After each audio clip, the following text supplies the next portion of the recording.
Insane. No, no, dude. Hmm.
king and his men stole the queen from her bed. He's got a touchdown! Bound her in her bone. Jones takes it The in. seas be ours, and by the powers where we will roam.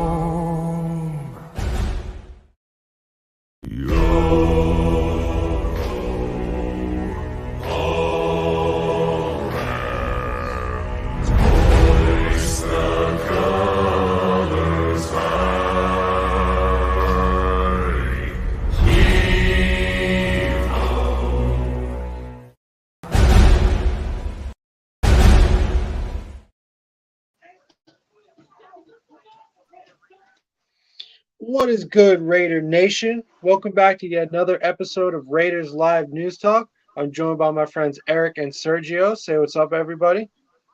What's good, bro? Hey, it was good. Yo, salute. So as always, thank you to the members of this panel for showing up. Thank you to the mods in the chat for holding it down. We wouldn't be able to do this show without you guys, as always. And last but not least, thank you to our viewers for watching and commenting along with us as we begin this broadcast. We got another great one for you guys, as always. Just a quick reminder before we do get started. One of our bots in the chat is going to post all the links to our various platforms. So when you guys get a chance, if you guys could just check out all those links and just tap in with us on all those platforms, that would be greatly appreciated.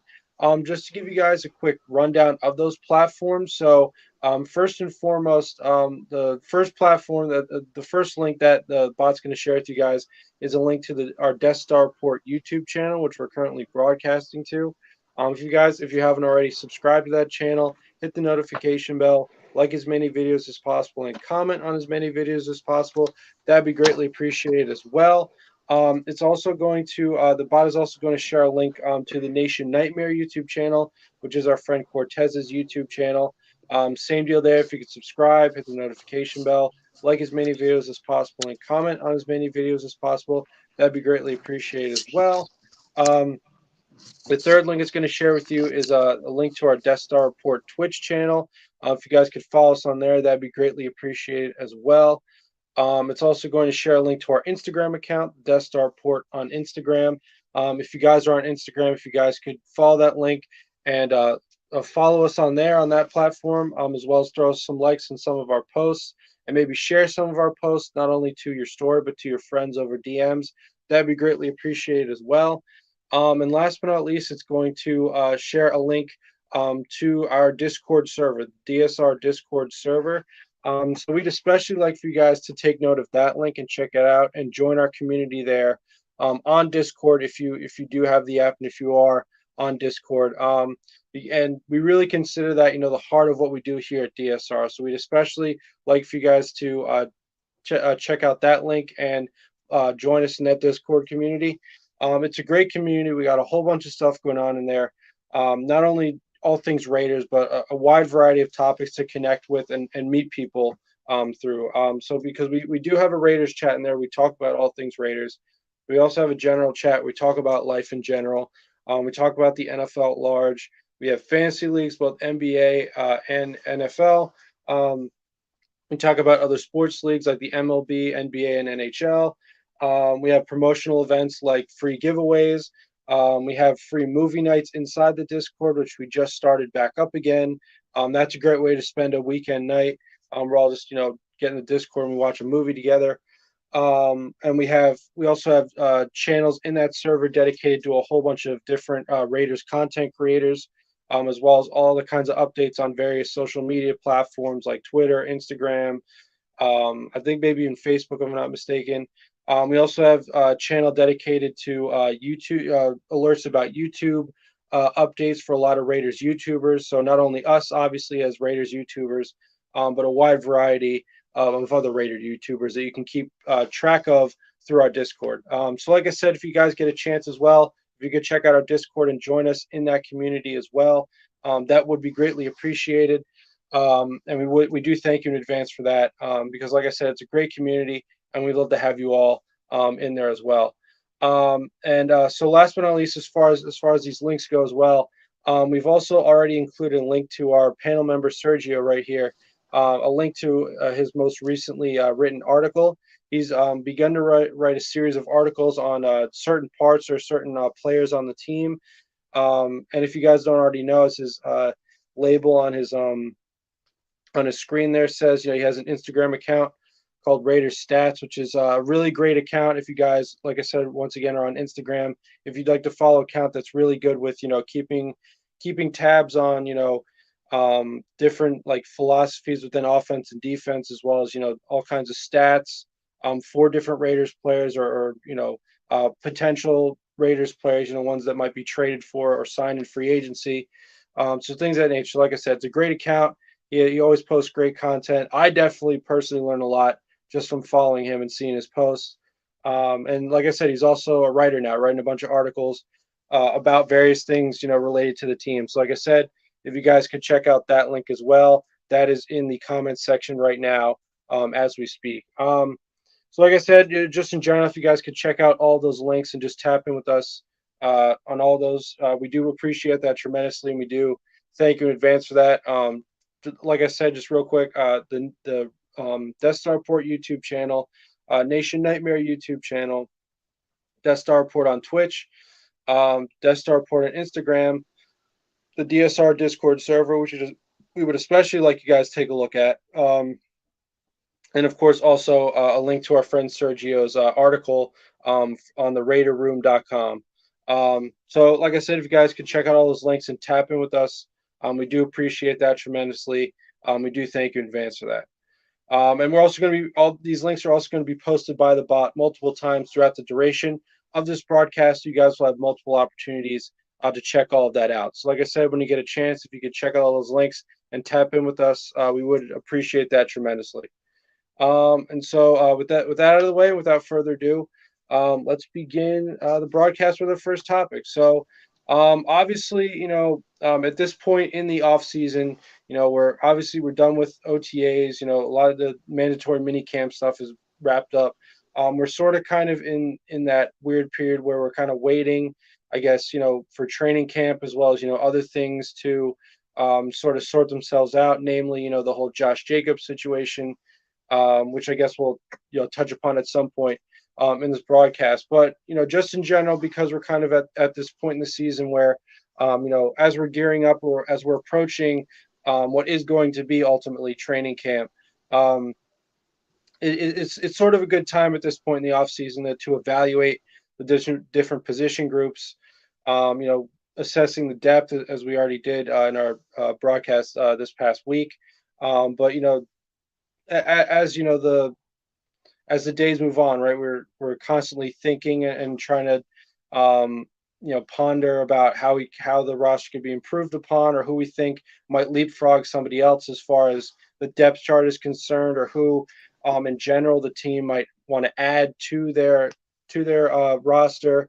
As we approach training camp, and as the coaching staff starts to think about who they're going to cut versus who they're going to keep, things of that nature. So, Sergio, if you want to start us off with your topic on not only the Raiders themselves, but just the in general, the AFC West position group rankings, if you want to get a start on that. Yeah, so I was kind of thinking on this for a while because I don't think we were really talking about it for the past few weeks. Kind of just like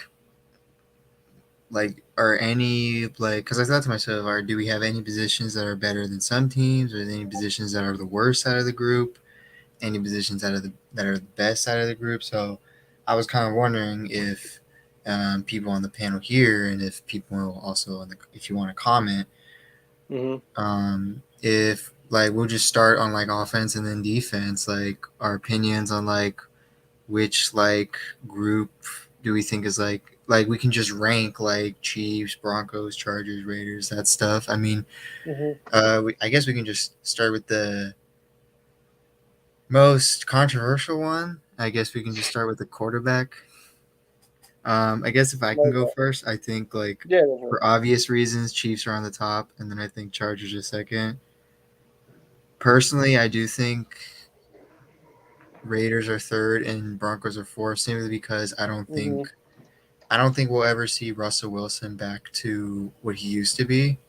And with talks that Sean Payton doesn't like him that much, and now half the Mhm. team doesn't like him, like I feel like Wilson is gonna have a really tough year again.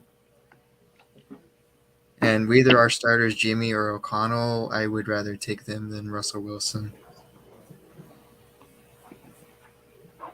Yeah, yeah. I mean, especially the quarterback situation. If we're evaluating the entire division, as far as who ranks where, it's definitely tough. I would say at least at this point because first of all, this team, obviously the Raiders have to sort out their own QB situation, right? Because I guess sort of the possibility of Jimmy G still potentially being waived due to injury.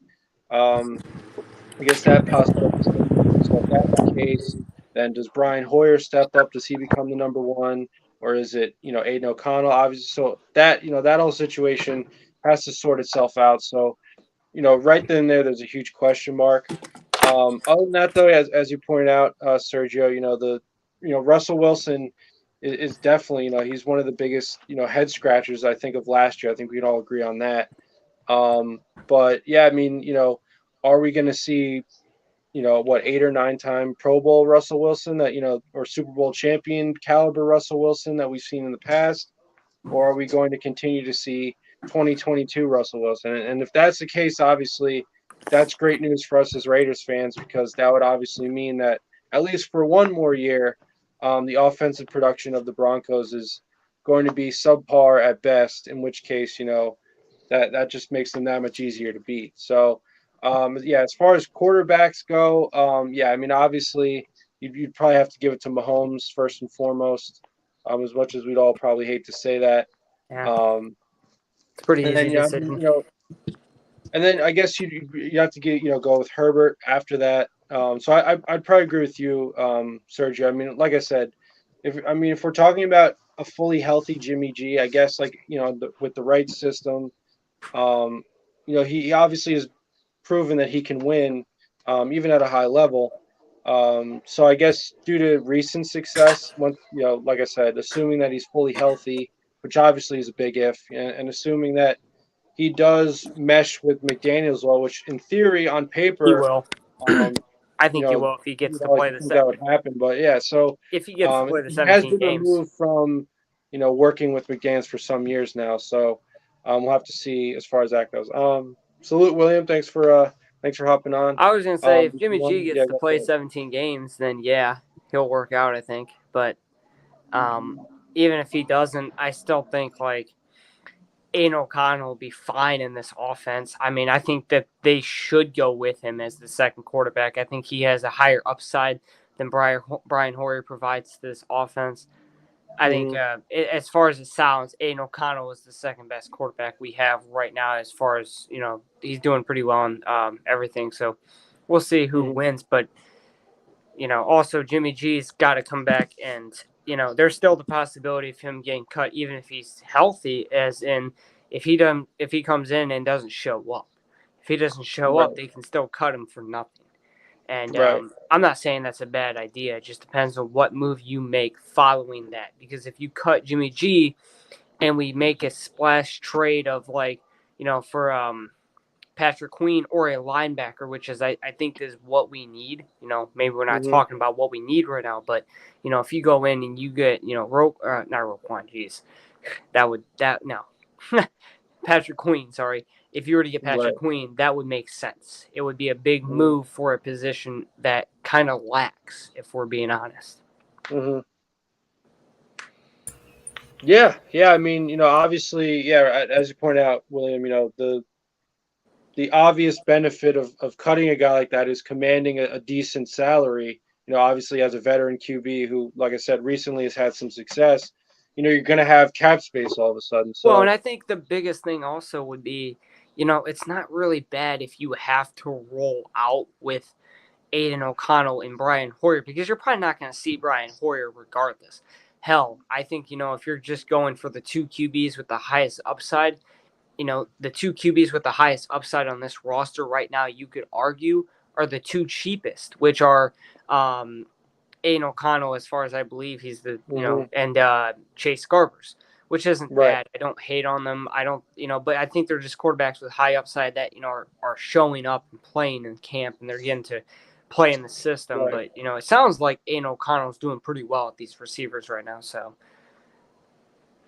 at least notably.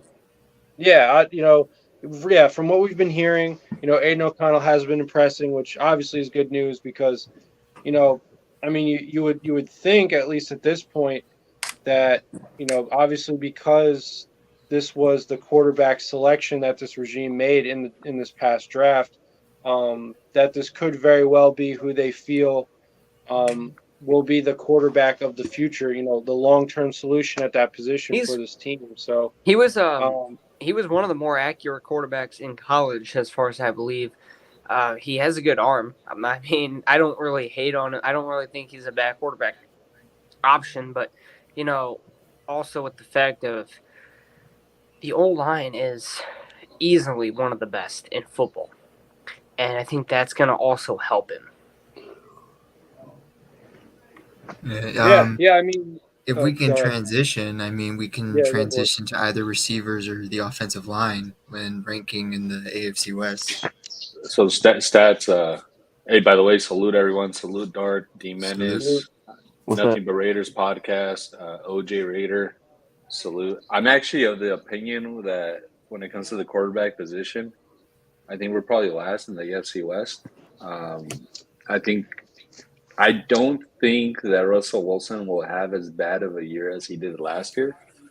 And I think given the question marks with, Jimmy's health and whether he's going to even be on the team or not, which, we've discussed this at length over the past few podcasts.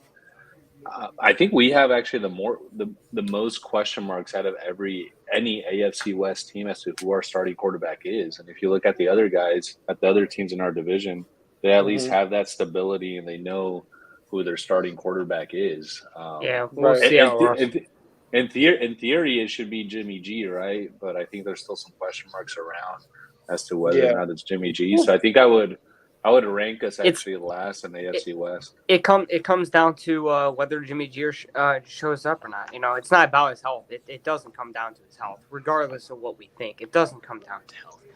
He just what do has you mean? to show. He's healthy as far as right now. He's going to pass the physical. It comes down to if he is in camp performing. If he doesn't perform in camp, he will get cut. Well, it doesn't just mean that, right? It means even if he shows up and he doesn't get cut and he performs in camp, whether or not he could sustain a 17-game season, and he hasn't been able to do that for the past 3-4 seasons. And that's why we have all these. So health is a question mark. It's a question mark, and I actually do think that he may be, an asset to the team given his familiarity with the system. But I think the other question mark is, the last time he was in the system was 6-7 years ago. And obviously, I'm sure he has good recall and he could remember, aspects of the system. But I think there's a whole relearning aspect to this that has to take place. So that's one piece. The other piece is, how is it that you build chemistry with players, right, on the field? You have to be out there on the field. You have to know how. You got to know how Devontae Adams, not just gets open, but how he runs, how he gets in and out of breaks, how Trey Tucker gets in and out of breaks, how your weapons, operate on the field. And he's not building that chemistry right now. And I know, what's his name? Josh McDaniels a few weeks ago said, hey, I don't have anxiety. Our first game is 100 days away. First game is only a couple months away now. It's like 2.5 months away. It creeps up quick. It comes up quick. So this is all, in my mind, this is all lost time when it comes to building chemistry with his players. Go ahead, Jeff. That's a really good point. Like you said, chemistry does boil down to reps, right? Like reps you have with the members of your team. And obviously this is not training camp yet. And if he's ready for Well, training camp, that's obviously what really matters. But yeah, it would be nice for him to have already begun that rapport, especially with Devontae, because yeah. that's obviously Uh, he's at this point he's disgruntled. I don't care at whatever I don't care about all the damage control he did, trying to convince us that he's not pissed off. He's definitely Vote still a Holly. little pissed off, Sorry, Jeff. and he's waiting to see if this whole trusting this regime comes to fruition. If the fruits of his labor will be realized. So, you know, that's a big part of it, right? Like trying to learn how to play with this new quarterback. And um, yeah, I mean, I would say, as I've said in the past, like I do just kind of want to embrace Aiden O'Connell at this point. Like I still get anxiety with the whole Jimmy G. Like I have not thought about Jimmy G for a couple weeks, but that's just because we know what his status is right now. But then what is well, it going and to look like in something 7 weeks down else, the road? something else we should really consider doing is in that fourth game, getting the starters out there a little bit just to get them together, because we didn't do that last year, and then in the week 1 game we kind of struggled in the first half to get that offense going. So Right. I think if you were able to get them a little playing time, also in real speed and in a real game, just a little. I'm not saying play them the entire game, play them a half maybe, or just a Mhm. first quarter or something, right? Get them at least chemistry in a real game, not just Right. practices, because I think that's something that kind of killed us in that Charger game. Sorry. So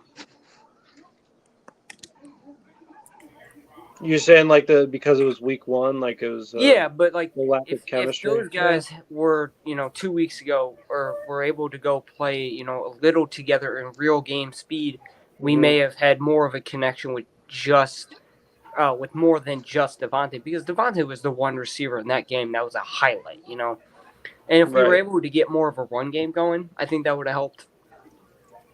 Hey, speaking of receivers, you guys want to transition to like which group has like the best, which group has the worst receivers in the Yeah. division? We can do that. Sure. I'll just start off. Yeah. I personally do think that it's more of a competition between us and the Chargers. Personally, I'm not going to have us rank first right away, just because, like everyone's saying, with chemistry and stuff, and with us, like my question mark is right now, is Hunter Renfrow going to be healthy? And that's my only question mark. And even Mhm. if like how dynamic like Trey Tucker is, it's like still rookie year and stuff. And with the Chargers, how you have like Williams, Allen, and now you have I think Quentin Johnson. Like now you got Yep. really big, dynamic Mhm. receivers that are all like freaking giants on the field. So Well, and to like I me, it's said, it's kind of going like to a tie come. between Chargers and us. And then to me, It's then it's Chiefs, and then I have Broncos last, just yeah. because their receivers are almost never healthy and they're not really. Well, you can say the same thing about the Chargers now, though. You can say, because the past 2 years, Keenan Allen's missing more time. Mike Williams, I think, he only missed, 6, 7 games. But, that's still something to monitor as he comes into Only half age. the season. Yeah, 8, 9 games, whatever it was. He's going still into his, age 29 season, 28 season now. He's going to continue getting older. So that's why they picked Quinn Johnson, because I think that those other 2 receivers will be gone here soon, because I think Mike Will for 2 years, and then Keenan Allen. I don't know what his contract currently looks like, but they might not want to keep him after that contract's up, because if we're looking over the past 3 years, he's missing more games progressively over the years. So, how much more has he got? That is a good point. Like what I mean by like the Broncos, like almost never healthy receiver, it's like they kind of just have like no depth once their starters are just Well, injured. it's the same Compared to thing. the Chargers, like when Allen or Williams got injured, they still had like their other receivers like still show up. Well, I Is like mean, they also have a better receiving, even like outside of Quentin Johnson. They have Joshua Palmer or something. He's better than most of the receivers in Denver. He has more chemistry. But I do like the Chargers receivers a little better. But I just don't think outside of, because in Denver, it still seems like they don't know what they want at receiver, because it still seems like they don't know if they want to keep Cortland Sutton and Jared Judy. it's a very questionable group over there. Their entire offense is kind of questionable right now, if we're being honest. So Yeah, I agree.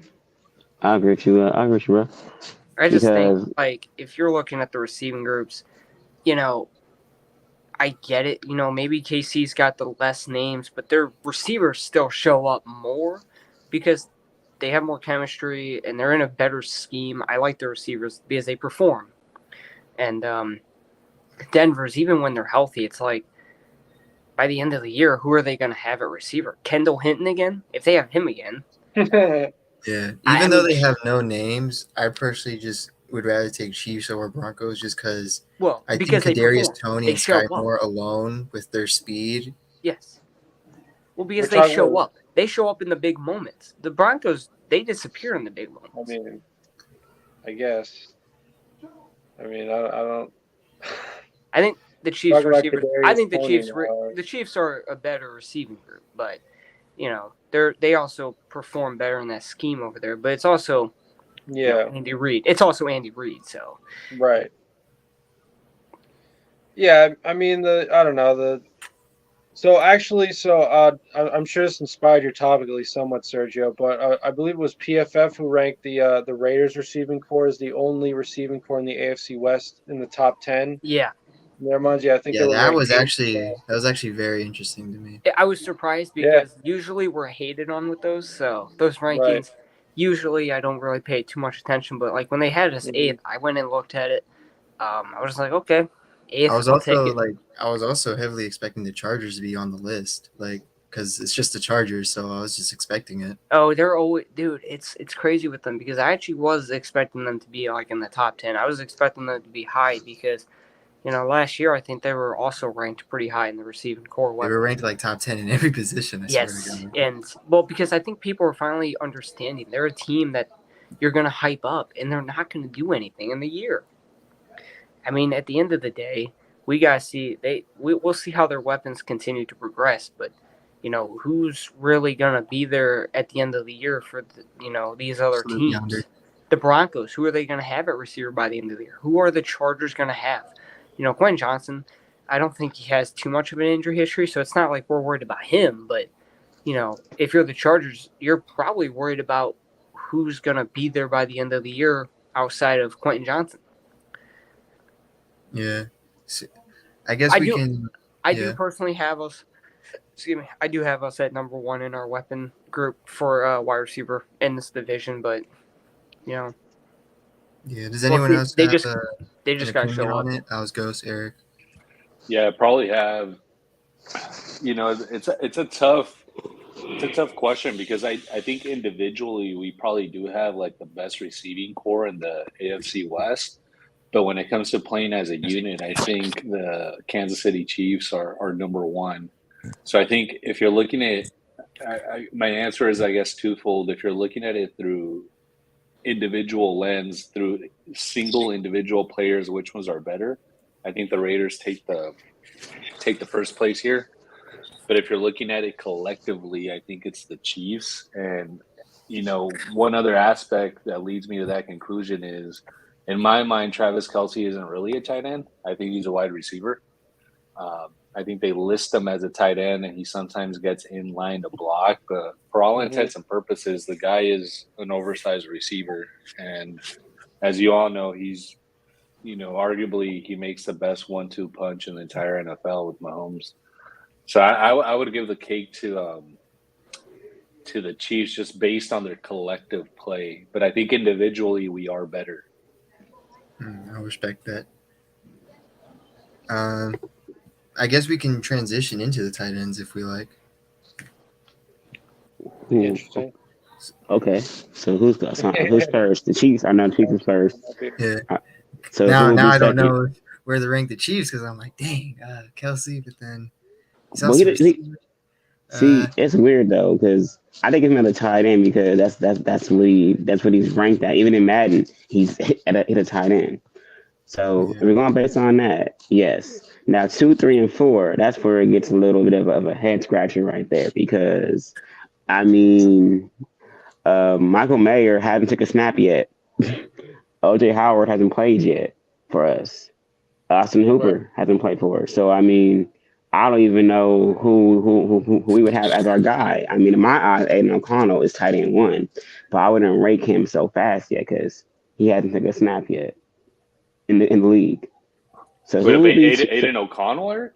Did you No, say no, my bad. Michael Mayer. Yeah, Michael Michael Mayer? Mayer. Okay. Yeah, understandably, it's kind of tough ranking considering all the top three tight ends we have in our team kind of never played for us before compared to our People who other have been there teams for having tight years. ends that have consecutively played. I felt like, who would they be for the Broncos? Like, who is their tight end? I think their top is Greg Dolgic, but they drafted him last Oh year. yeah. And then for the Chargers, who would it be? I think Gerald Everett. Oh, you're right. It is Everett. It is Everett. So I mean, based on them rankings, I mean, will we technically be fourth by default? Yeah, by an unproven tight end room, I guess you can say. Yes, because they've yet to play together.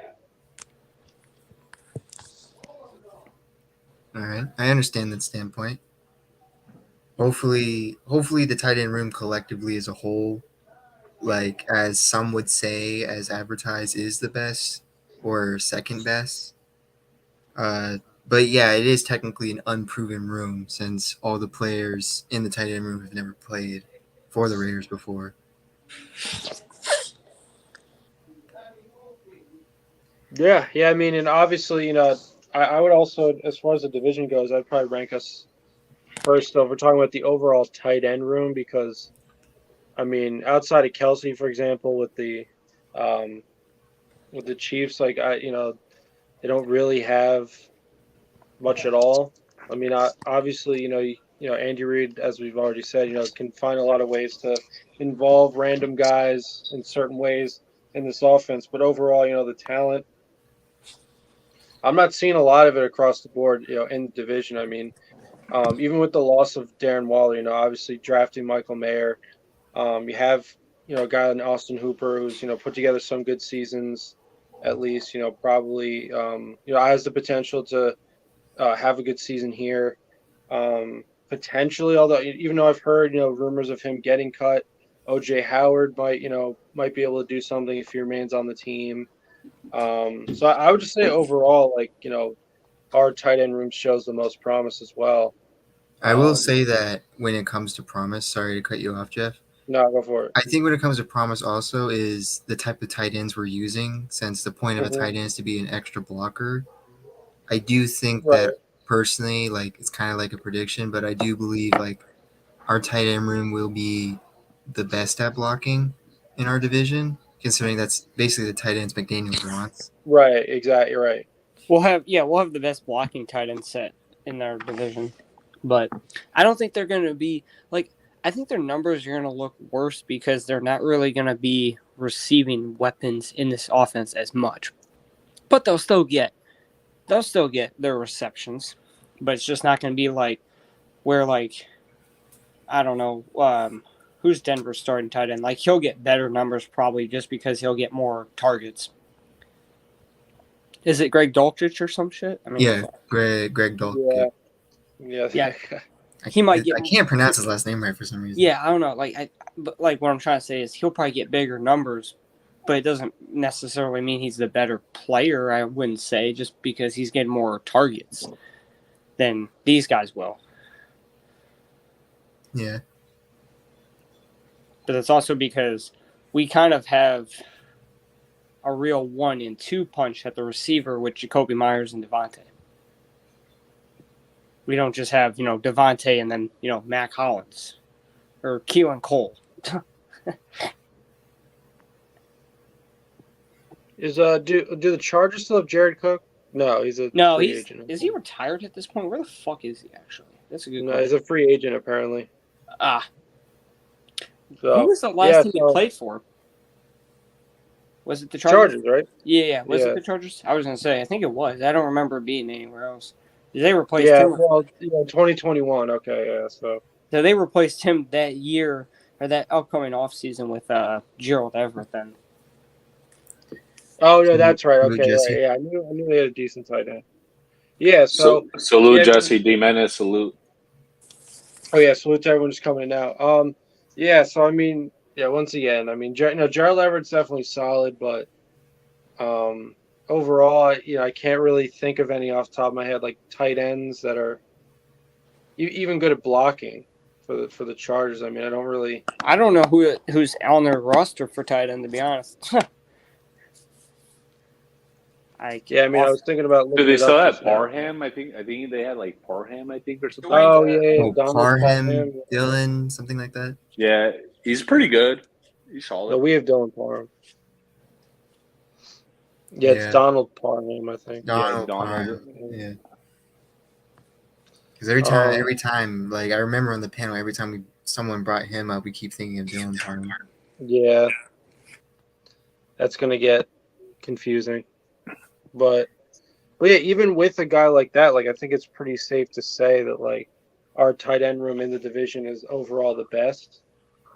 I really can't see there being any argument there. I mean, I'm looking at the tight ends. Yeah, obviously with Gerald Everett.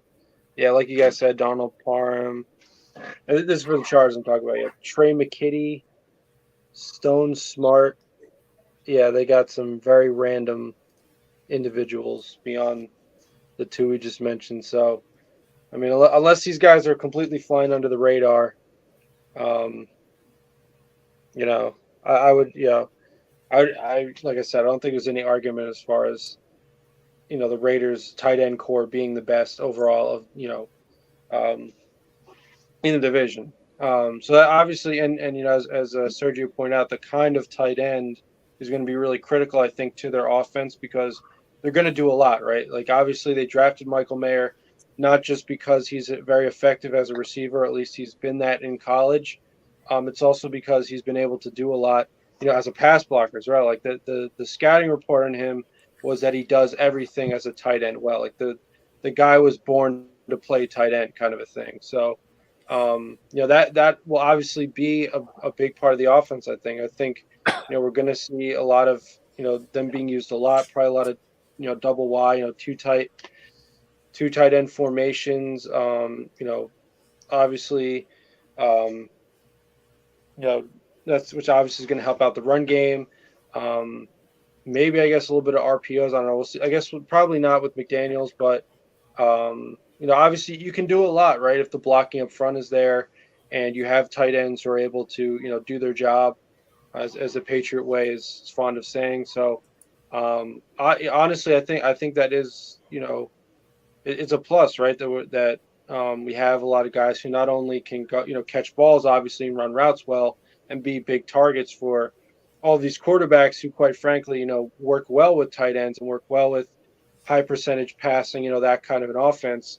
But also that can help sustain the run game, which is obviously going to help, win battles, win time of possession, win that aspect of the game, which obviously in a lot of ways, especially in NFL, can be huge as far as, putting yourself in the best position to win. So I definitely think the tight end room probably, if we're talking about the entire division, it's definitely, at least for the Raiders, something to be excited about. Did you guys want to move into another position group, or did you want to? I Didn't want to mean, add yeah, anything we to can. tight end. Speaking of blocking, we can move to offensive line if everyone's good. Okay, Okay, All you right. guys good with that? So let's yeah, go. so I'll start off. I think some would say it's a hot take. I think personally, I really do feel like that this offensive line could be the best in the division.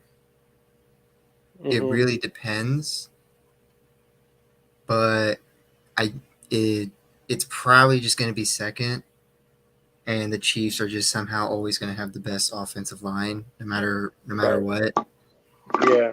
And then I'll have the Chargers be third and the Broncos be fourth, even though the Broncos, I forgot who they signed. It was a big name offensive lineman, but other than that, it's kind of like the only guy they got. Meanwhile, the entire offensive line is still like in non-protective mode. Mm-hmm. With like the Chargers, Chiefs, and Raiders, it's kind of a flip-flop to me personally because I feel like the Chargers did like if they can be healthy, like it's a really good offensive line. if the hype for our offensive line can be good, then we got a top 10 offensive line. And the Chiefs are the Chiefs. They're just they always get the good things for some reason. Right. So that's what I personally think. Yeah, I mean, I don't know. As far as the O line goes, I guess if we're not talking about tight ends, I guess you can include them. So I guess because obviously we just said that the Raiders, probably have the best tight end room. That would obviously give your O line a bump, especially when we're talking about them as offensive linemen, right? As guys that can help not only in pass blocking, but also, clearing those holes up for the running backs in the run game. So, yeah, I mean, yeah, you I guess you'd have to go with the Chiefs, because like you said, that's just probably a just a reflexive pick. Like every year, you just assume that they're gonna have the best O line. But yeah, I guess our O line in particular, obviously as I believe I was pointing out last week, there is still some fluidity there. Not everything is fully set. I mean, for the most part, it is. I guess I would say, or at least as far as left tackle, obviously, and center is probably going to be Andre James. Maybe we might see Dylan Parham get some play there. But then obviously the two guards, I feel like that's still in flux. I mean, I guess Parham is going to lock down one of those positions, but then we're still talking about at least on the right side of the line, the right guard and then right tackle in particular. That to me is still somewhat of a question mark as far as who's really going to solidify that position. So I guess right now, that would probably knock our O line down a peg just because, like I said, you don't exactly know what you're working with completely here. But overall, I think it's still a serviceable offensive line.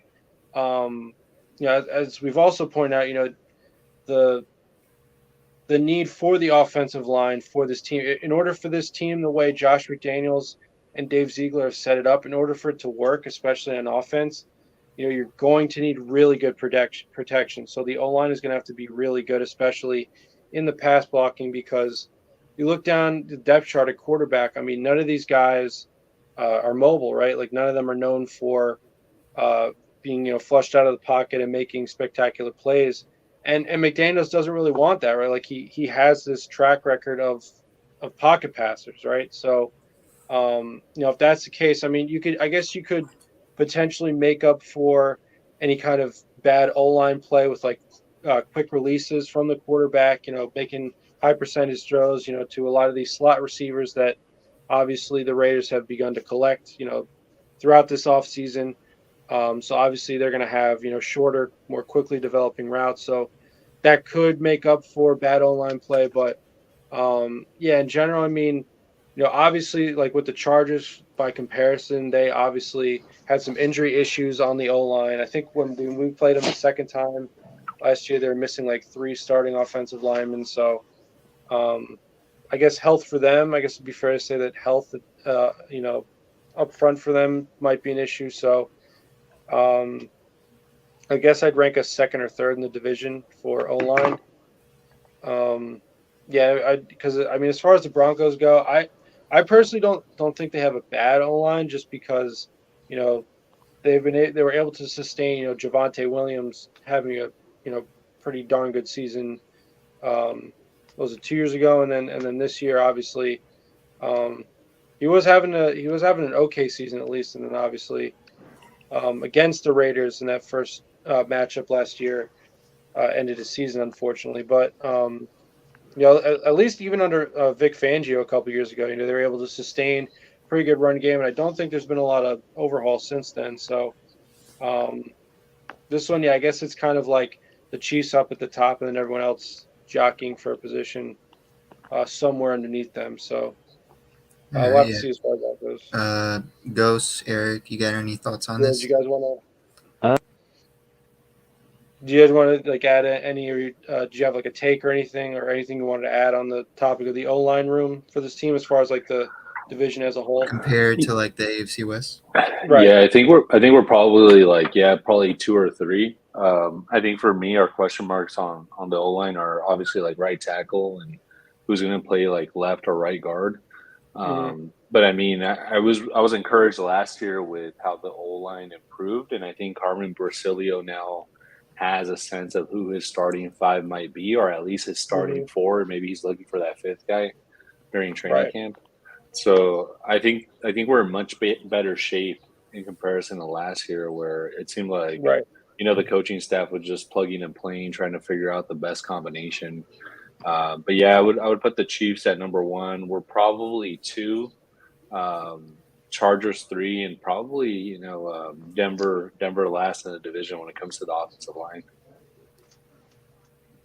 Yeah, Carmen Priscilla, he excites me a lot, and I think what just like Ghost said, but what I think excites me very more about the line is how if Jermaine Olumona is the starting right tackle, then that means that 4 out of the 5 starters from last year are coming back, which just means we just need one guy to plug in.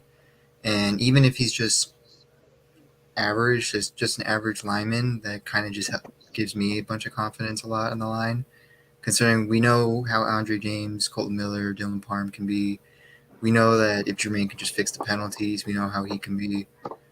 If the whoever the right guard is, if he's just okay, not much of a penalty guy, doesn't give up as many pressures as we wouldn't like, then line should be like really good. Yeah. Yeah. I mean, obviously, the basic fundamentals, right, of every O line, keep the penalties down and protect the quarterback, right, as well as, help sustain the run game, too. That's obviously very important. So, yeah, I Speaking mean, of the run game, if anyone does anyone want to transition into the running backs if everyone's done with this one? Oh yes, running backs. That should be easy. That should It be should be the easy easiest one. one. It should be. It Okay, should this be. one's gonna be fun though. Okay, this one's gonna be fun. Okay, rank AFC West teams like running backs with right. Jacobs and then without Jacobs. Okay. So Will Jacobs, number one, number Yeah, one, number one. Because who would be even number 2? number two, I'm gonna give that edge. Honestly, I'm gonna give it to the Chiefs. To the Chiefs, because they have an influx of running backs that you never know who could be under center. You never know who's getting the ball. That's that Kansas City offense. And then three, yeah, the Broncos. I mean Javante Williams, and then after that, okay, then Austin. Then after that, actually no, my bad. I'm sorry, Chargers. Austin Eckler is a dog, and fourth, Broncos. Yeah, I can agree. I think a lot of people would have the Broncos up just because of Javante Williams, but Hmm. after him, there's not much to look at. And Right. even then, Javante Williams went through like a really horrible injury, Hmm. so no one knows if he's the same after that. And I don't know, Max Crosby always keeps getting Denver's running backs cut for some reason. It's funny. Yeah, the Chiefs, they run it pretty well when it comes to like you don't know who's going to get the ball or if they're just going to toss it to them.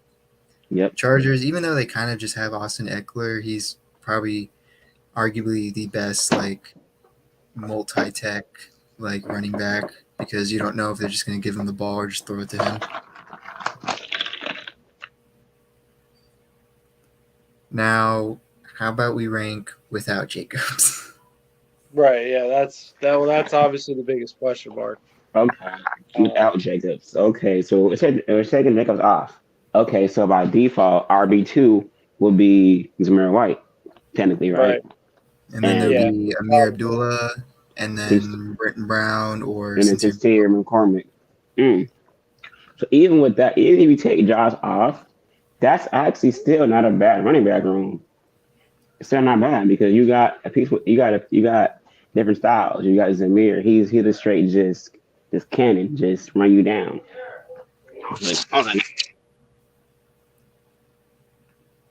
I have a question. Do you think McDaniels has the team he wants for this season? If so, the offensive.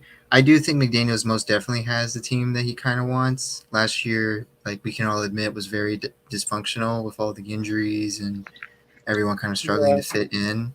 I think since we're at the last offensive room to rank, I think quarterbacks. I think he's kind of like he has the type of quarterback he wants.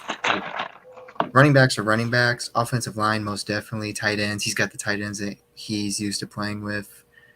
The receivers, I mean, he has Devontae Adams, and now he has Jacoby Myers, who was his best receiver during like the 2020, 2021 times when he had Mac Jones as his quarterback. So yeah, I most definitely think McDaniels does have the team he wants. It might not be 100% what he wants, but it's probably at least like at worst 3/4 of what he wants. Eric, if you're back, you can keep going. Okay, I'm back. So we're talking about without Josh. So like I said, by default, it'll be Zamir. But each running back is special in his own way. Zamir, he's just a straight, put your head in the ground gunner. Sincere can also catch and run. Brendan Brown is a runner. So even though Josh is the best name in that room, even without him, we're still pretty productive, and they can individually, put up a good effort for a game. And then you take out Josh. Okay, I would still put the Chiefs at 2 due to the same reasons. You don't know what they're gonna do. It may be Clyde under center, maybe or again it might be Pacheco. You never know. You never know. Then I start saying the Chargers by default, and then fourth, still Broncos because even without Javante Williams under center, I can't even tell you that they're RB2 or RB3.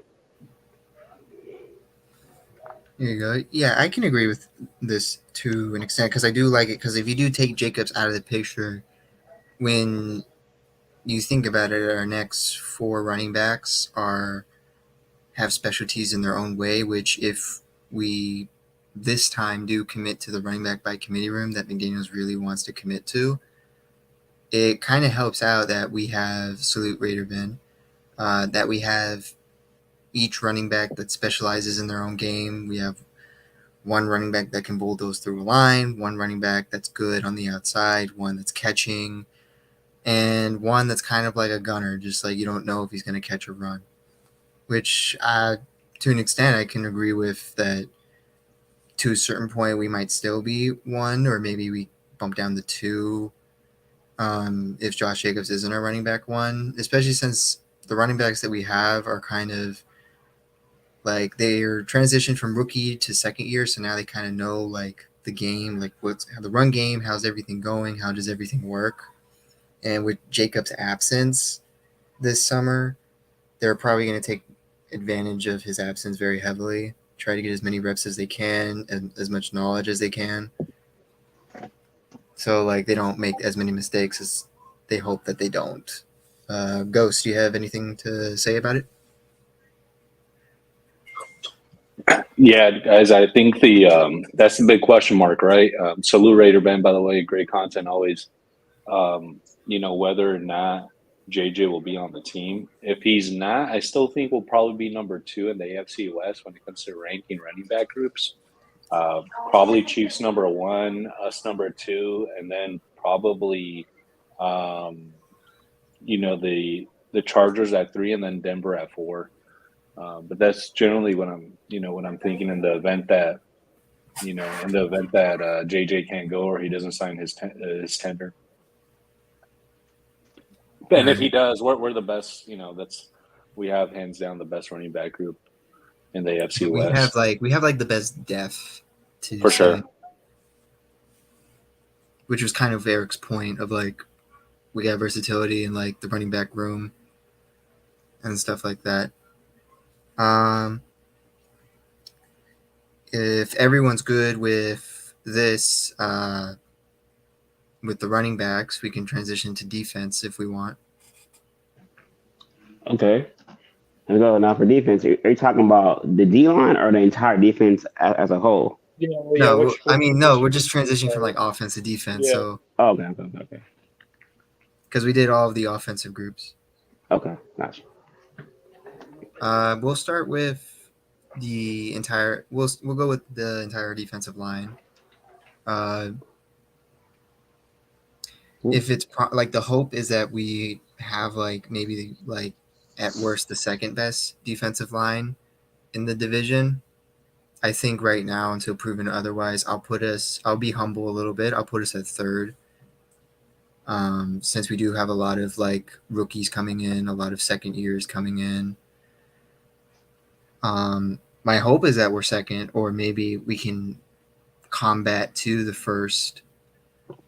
But when it comes to like the defensive end, the edge rushers, I do think it's very solid, very great. I think Tyree Wilson's going to have a really great rookie year, especially learning under Chandler and Max Crosby.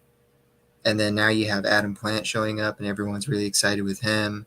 Malcolm Kuntz, hopefully he has a great year that he needs, that he's finally looking for. The nose tackles, I do think is going to be really. I think we'll probably have the best nose tackles. Well, maybe second best nose tackles, just because I think that out of the defensive tackle room, I think that's solidified really great. The rest of the defensive tackles, though, it's kind of like everyone's battling. Talks about Matthew Butler getting cut. Talks of like who's starting here, who's starting there. Everyone's getting first, second, third reps. No one really knows who's where. If I would put first, I would still put the Chiefs, just because their defensive tackles are just bulldozers and they can get through almost any offensive line. And then second, I'll put the Broncos. Broncos, their defensive line has always been like their biggest strength, especially when it comes to their defensive ends. Usually a lot of people don't know them, but they do always give the pressure. Mm-hmm. And then it's kind of like a hot take for me, but I think the Chargers, I don't think their defensive line is going to be good this year, just because how Khalil Mack might be in this, he might be transitioning to this year where he's just going to be constantly injured. And Joey Bosa has gone into this realm of like, he's good, but he'll also be injured, and then he'll also be inconsistent. And then he'll always get the penalties now. Like now he's in that realm where he's kind of out of control in a bad way for the Chargers.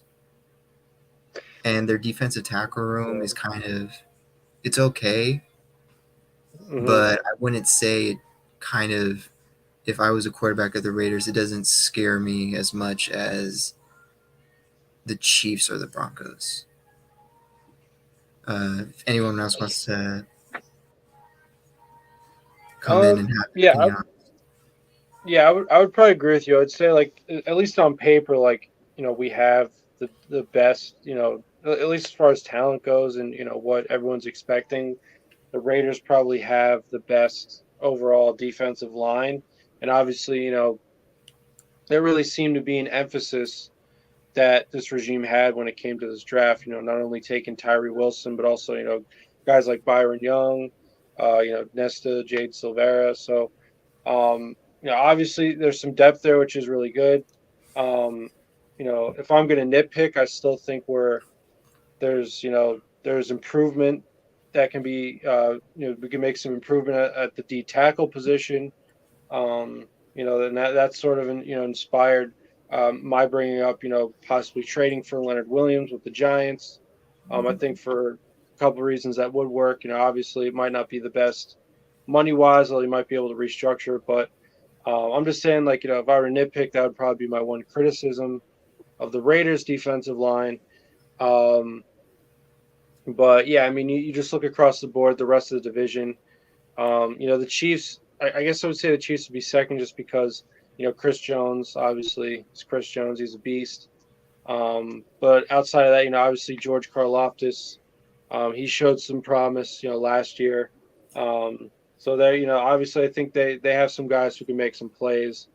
I guess, I guess maybe arguably the Chargers would be at number 2 instead. But yeah, I mean, Bosa's kind of, if I'm not mistaken, maybe I'm getting his stats mixed up with Khalil Mack. But I know Khalil Mack. I mean, at least last year, he had like the 3 of his 7 sacks or whatever were against the Raiders the week 1, and then pretty much fell off for the rest of the year. Maybe had like another game or two.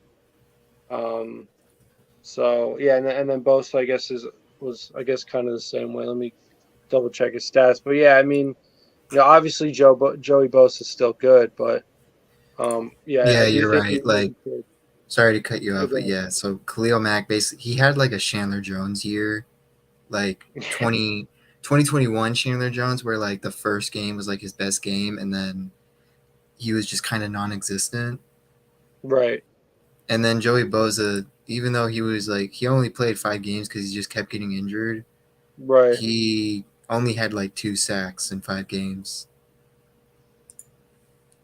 So their defensive ends just wasn't good that year. Yeah. And then So even when he came back, like it still wasn't going well. yeah, and then right, and his favorite thing to do now is just complain to the refs about lack of holding penalties, which compared to Max Crosby is And not then you even got Max calling him a freaking acceptable. like bro, like Right. basically Because telling him to shut up. if anyone has a right to complain about not getting holding calls, it's Max, and he doesn't complain. So He doesn't even I care at think this that's like point. everything you need to know. So yeah. I mean, so wait, am I crazy or is Khalil Mack not on the Chargers anymore? You should still be on the Chargers. No, he is. Okay, No, all right. he's I still don't on. know. Yeah, he's still on. Yeah. Maybe there were trade rumors or something. I don't know. But yeah, I mean, obviously, in theory, that tandem is supposed to be, technically Khalil Mack is a linebacker. In theory, that tandem is supposed to be very dangerous as well. I guess, yeah, like I said, I mean, Khalil Mack, he's really he's not quite the player that he was when he was in Oakland, obviously with us. It was kind of fallen off, if you ask me. I mean, yeah, obviously had that revenge game of sorts in week 1. Had a really great game, but then really didn't make up for it, or didn't continue that for the rest of the year. So there is a lack of consistency there, and I think it will negatively affect their pass rush. So yeah, I mean, yeah, I would probably go. Yeah, then if we're talking about overall D line, probably go the Chiefs, then the Chargers. And then last would probably be the Broncos, just because, I mean, to my knowledge, all they have is Randy Gregory, right? I don't really think they have anybody Yeah, they still have else to write their home about. their defensive coordinator left to the Panthers. Ijiro, did he leave? Yeah, I think he might. Yeah, I thought he did. Yeah. That actually might affect him, yeah, because I feel like he was really a really good defensive coordinator. Oh yeah, their defense is great. I felt bad for the Broncos defense last year. I mean, yeah, when you're freaking like when give they up pull 10 up that points and stat still lose. that if their Broncos offense just had 20 points per game, they would have I been gotta like find that stat. Hold on, it was my favorite stat from last year. they would have probably been like undefeated. No, Just because how good their defense was. It was something like, the stat Their was like, offense didn't even have to be that good. the stat was something like, if the Broncos averaged 18 points a game at like through like the first 10 games, it would have been 8-2 or something like that. That's like the craziest stat I heard. Like that's the point where I'm like, you have to know there's a divide in the locker room at that point. Like the defense probably hates the offense. Here it is. Okay, here's the stat.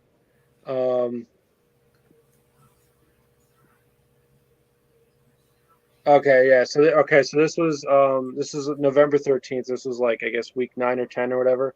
If the Broncos had scored exactly 18 points in regulation of every game, they would be 8-1.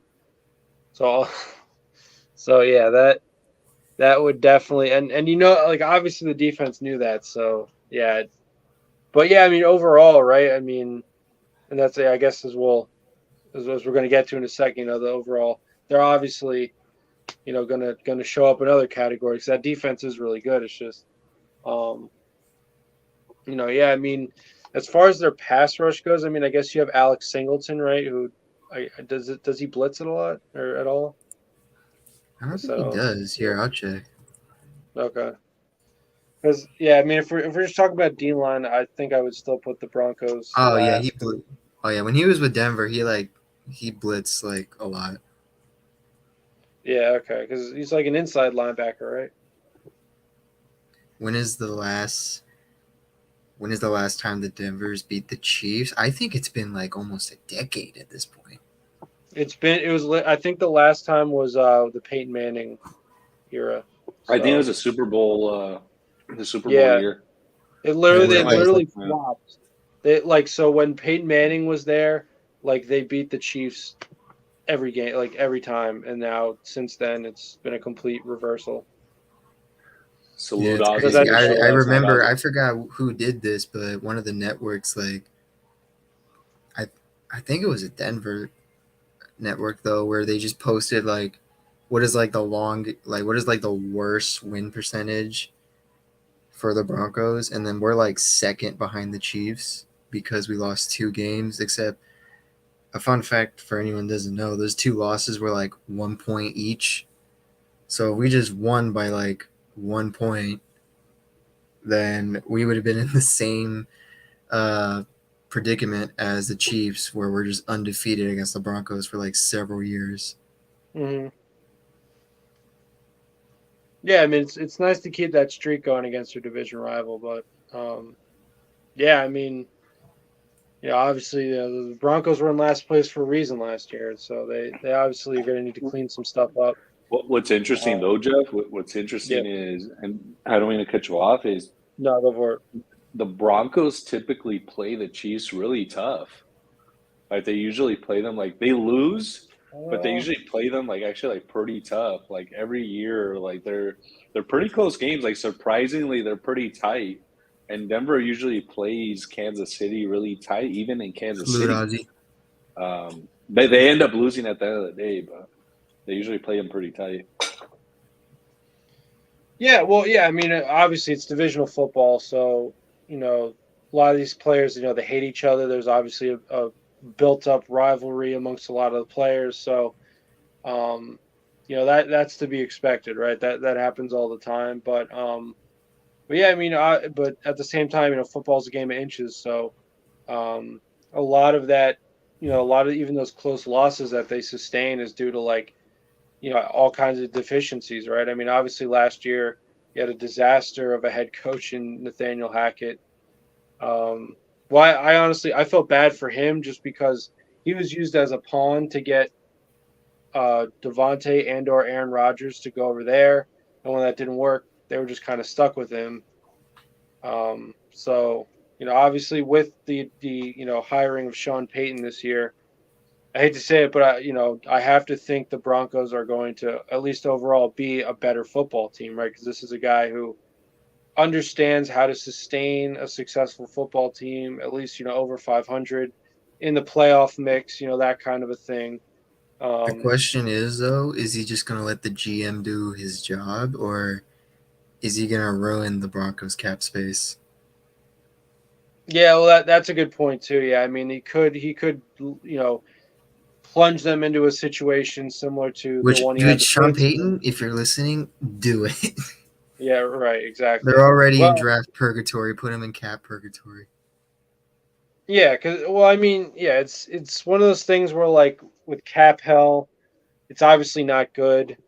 Um, I guess if you're really trying to push for like if you feel like you're in a win now kind of a window and you want to really push for something and then deal with the financials later, um, you know, if you do, like for example, I obviously don't hope this happens at all, but if they do win the Super Bowl afterwards, they can think about trading guys, as cap dumps, right? So that's always possible. Um, but yeah, I mean, you obviously don't want to be in cap hell, right? Like you want to be be able to fly under the radar and make your team affordable and whatnot. So that's all definitely important, especially over the long term to being a successful team. But I just think in general, he's obviously he's gonna install I think a workable system. The biggest question mark really is Russell Wilson, right?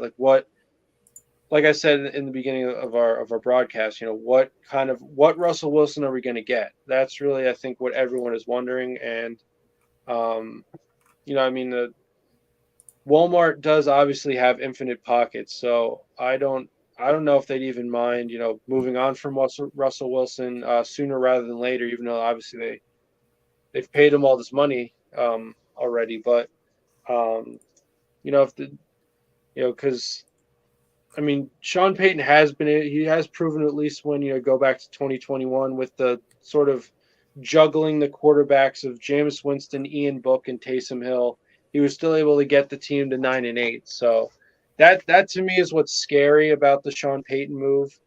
Obviously coming in a division now is that like if even those three guys even if Russell does play bad, even if he plays poorly. He might maybe possibly in his first year be able to lead this team to like a 9-8 record, which obviously would make them decent at least. And they'd obviously in theory be in the playoff mix. So that's where I think I'd really worry about our streak against the Broncos coming to an end. So Yeah, but I mean it obviously is it is kind of scary that now because Sean does give him a chance to where if he can get like a lucky win against us, like if it's like maybe we beat him beginning of the season just because we're more built, like more ready than the Broncos roster, and then late in the season, maybe Peyton is able to get like a lucky win against us, which would put a bad taste in our mouth because that would be really right. great if we get a fourth-year sweep. Mm-hmm. Yeah, and I mean, obviously, facing them week 1 Monday Night Football, that's really an opportunity to obviously continue the streak. But even if we're talking about splitting against the Broncos this year, I think that really has to be the one that we win, just because it's Sean Payton's first crack, you know, at the NFL, at an NFL regular season with this roster. I mean, obviously he's doing what he can to I'm assess the hoping roster. that's a win because if that isn't, I'm not excited for the season. Like I know a lot of people Well, say that like it's the first yeah, game, right. but if the script says Sean Payton breaks the losing streak against the Raiders on week 1, that's just gonna let me know that there's a bunch of bad trends coming towards us. Right, yeah, and as far as the Broncos go, right now, like in that locker room, like they're just waiting to get over the hump of beating us. Obviously, they're even more worried about doing that with the Chiefs, but the Chiefs very rarely lose, so that's kind of sort of its own problem. But obviously having the streak, the Raiders having the streak against them, I definitely think that yeah, if we lose on that Monday, that week 1 game, for them, not only they obviously will kind of feel like the monkeys off their back as far as the Raiders go. But they also, I think that could also launch them into feeling way more confident throughout the season, which might make them even more of a threat, in the AFC playoff picture, not just, the divisional playoff picture. So, Hey Salute, Charles, hey, Kojo. just a disclaimer for people in chat because this has easily got a few people frustrated. oh yeah, Anyone yeah, viewing well, or in the chat, like it's not being negative. It's just there's a difference between like negative. It's just like oh yeah, we're just gonna lose, or like it's Sean Payton, we're gonna lose, stuff like that. It's just a worry in the back of it's got to be a worry in the back of right, your head at least because it's week 1 and you have to hope that your team makes a statement that like hey we're right, still better than you and we're going to make sure that we yeah, remind you that right. we're better than you. But if the Broncos beat us, that's going to make the whole media, that's going to make the fan base question very heavily immediately like oh no, do we still suck? And are we now worse than the Broncos, which Right. is really bad if we're worse than the Broncos. Right. Yeah. And like, It's not like, to me, it's not a negative. It's just, it's always in the back of, it has to be in the back of your mind a little bit because it's week one. right. And it's all psychological, right? Because it's all, like I said, it's all about not letting the Broncos get that monkey off their back, because then they start to get confidence, and then because that's just a universal truth with athletes. When athletes start to realize that they're good, especially in the professional league, these guys, there's obviously a floor, right? Of everybody's at least at a certain level. So everyone's going to start playing more confidently. They're going to realize that they have talent. So we can't let. So my point was basically just that, this is pretty much a must-win game, that week one game against the Broncos. Just from a psychological point. Yeah, Jeff. I think the other comment that I have on this is, I'm a diehard Raider fan, was a season ticket holder in Oakland, but I think we have to look at our team honestly and in a very sober way. And I got to ask myself, hey, did the Denver Broncos improve or regress this year with the hiring of Sean Payton? And I gotta say, I think they improved, right? Obviously, they have to play the games, and we have to see them on the field. So I do think that they're going to be an improved football team. Does that mean that they're going to translate into them beating us this year? I don't know, but I do think that they're an improved team under Sean Payton, and I think he's going to try to put an offensive scheme in place to highlight Russell Wilson's skill set, and he's an offensive mastermind. And I think it's a good hire for the Broncos because that defense has been good for several years. It's really the offense that needs tweaking, and they got an offensive wizard to come in and try to rectify that. Hey, I will say this, though. Sorry to cut you off, Ghost, but I will say this. If Jacobs is there, obviously he is, but, if he's there, both sides are good. If he's, ready to go, week one, fully confident, Raiders beat Broncos week one. Because one thing I do know about the Broncos, this is a weird thing, though. I've seen a lot of Broncos fans say this. Josh Jacobs is literally their nightmare because Josh Jacobs' best games of the year is always against the Broncos. Yeah. Right. So I personally believe if Jacobs is there with how our roster is compared to the Broncos roster, I'd be 100% more confident. But it's until we figure out this Jacobs scenario. That being said, right, Sergio, I think that compels us to really analyze our roster and realize, hey, we can't be overly dependent on one or two players. And I think last year, as I take a step back and look at our, offensive production, we were really dependent on two players, right? It was Davante Adams and Josh Jacobs. And I hope that this coming year, we're a more well-rounded football team where we see distributed production amongst our tight ends, distributed production amongst our receiving core, and the same with our running backs, right? I think it was, Josh Jacobs handling probably 80-90% of the snaps of the carries at running back, and that's just not sustainable. We want more, well-rounded production. I think out of all of our skill players. So hopefully this coming year we see some of that. Even though Davante Adams and Josh Jacobs had record years last year, that's not necessarily what you want to see year in and year out. And I agree with you, Charles. Yeah, our running back group will be coming in waves. I think we'll have 2-3 solid rushers this year.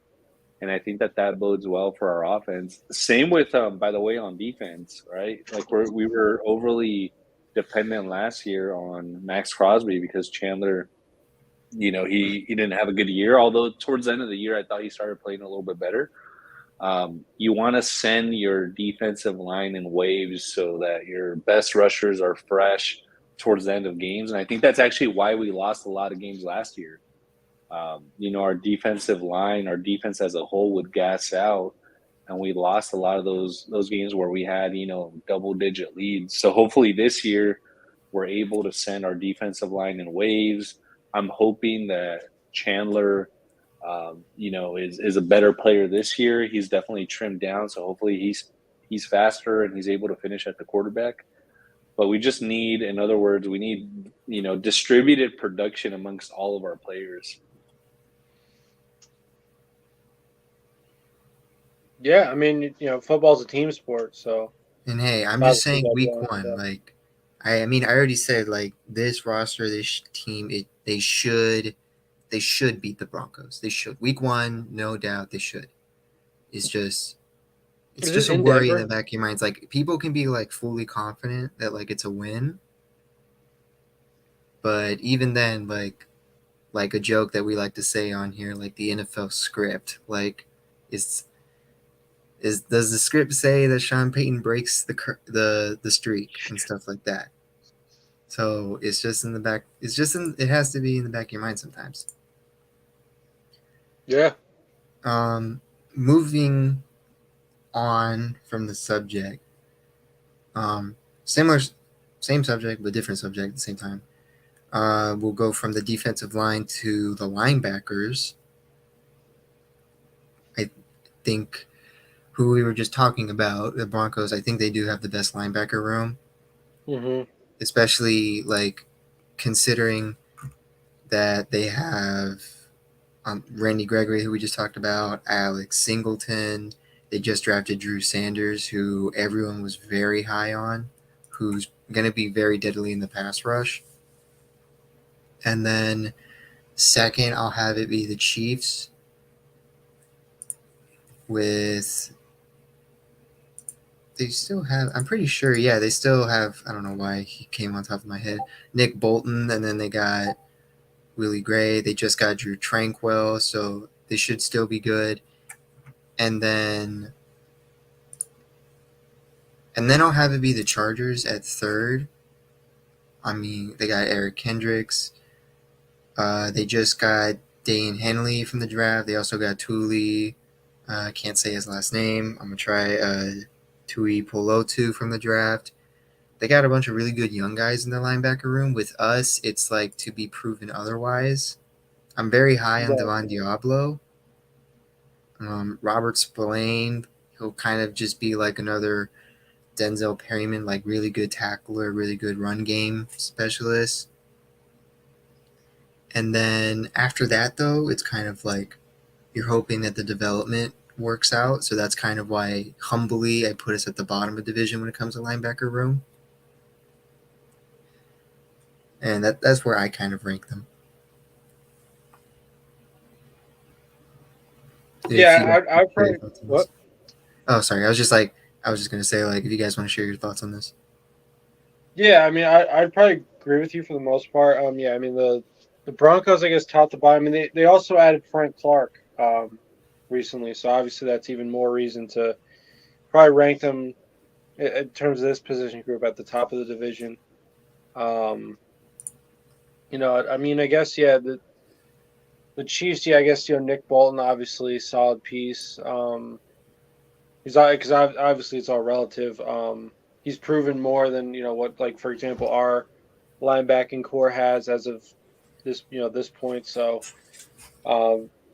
yeah, I would unfortunately probably rank us last in that department just because like you said, I mean, there's potential there, obviously, and there is something to be excited about, but it really hasn't yet convinced anyone because it has, this linebacking core as a whole has not really shown its mettle, if that mettle does exist. Like, it hasn't really shown, I guess, it's whatever potential it definitely has. I mean, Spillane, if I'm not mistaken, started some games last year, but doesn't exactly have all the experience, taking on the role that he's going to be taking on this year.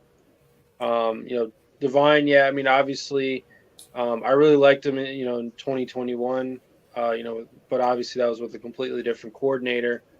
Last year obviously had that injury pretty early on in the season, so I guess there's Yeah, an one injury thing, concern fun with him. fact. Did you Yeah, go know ahead. this is the first time, even in college, that Diablo is going to have a defensive, like the same defensive coordinator 2 years consecutively? His entire career, he's always had like a different defensive coordinator each year. Who is this?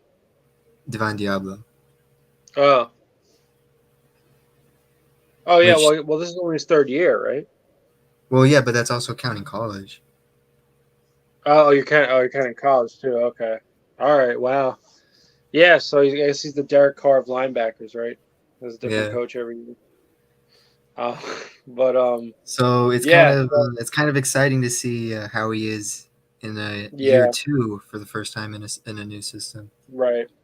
I mean, yeah, I guess you could argue like he's kind of one of those pieces that still remain who like I think the regime still sees value in, but it's still obviously a guy who they inherited, who they might not necessarily be the highest on. So I guess we're gonna have to see like how they use him or how much they value him.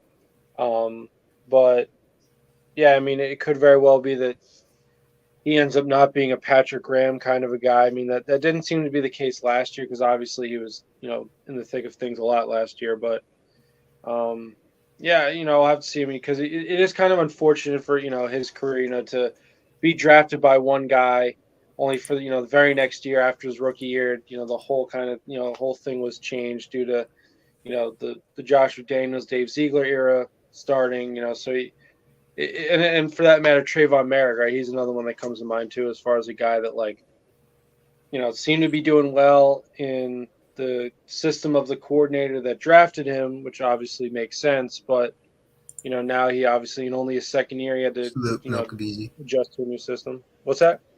Oh no, I was just saying salute to Milkabeezy. Oh, fact, yeah. So everyone Charles, calling you're him right. That Milk. is safety coverage at safety versus linebacker though is kind of different. Like kind of like how we say cornerback and safety is very different. When someone says, "Well, just have the cornerback play safety," it's very different than a lot of people realize, and that's why like if anyone doesn't know in the chat or anyone viewing or anyone on the panel, Diablo had to train his coverage skills with Tremaine Edmonds, which he's a very good coverage linebacker for the Bills, and very excited that he decided to notice that like, hey, like if they're gonna give me the green dot, I might as well, if I'm the leader of this linebacking room, I might as well really get my crafting and coverage improve heavily. And Right. it seems like that the regime is kind of confident in how he's buffing himself up. I do think the run game is probably going to be like phenomenal, and he's probably going to be one of the top tacklers considering how many tackles he has since he only played like half the season. Yeah, Charles, we should have drafted Edmonds. But yeah, other than Diablo, it's kind of like everyone else is kind of like a potential prove it type of player. Diablo's still kind of like a prove it player, but I do think he's with the regime perspective, they're more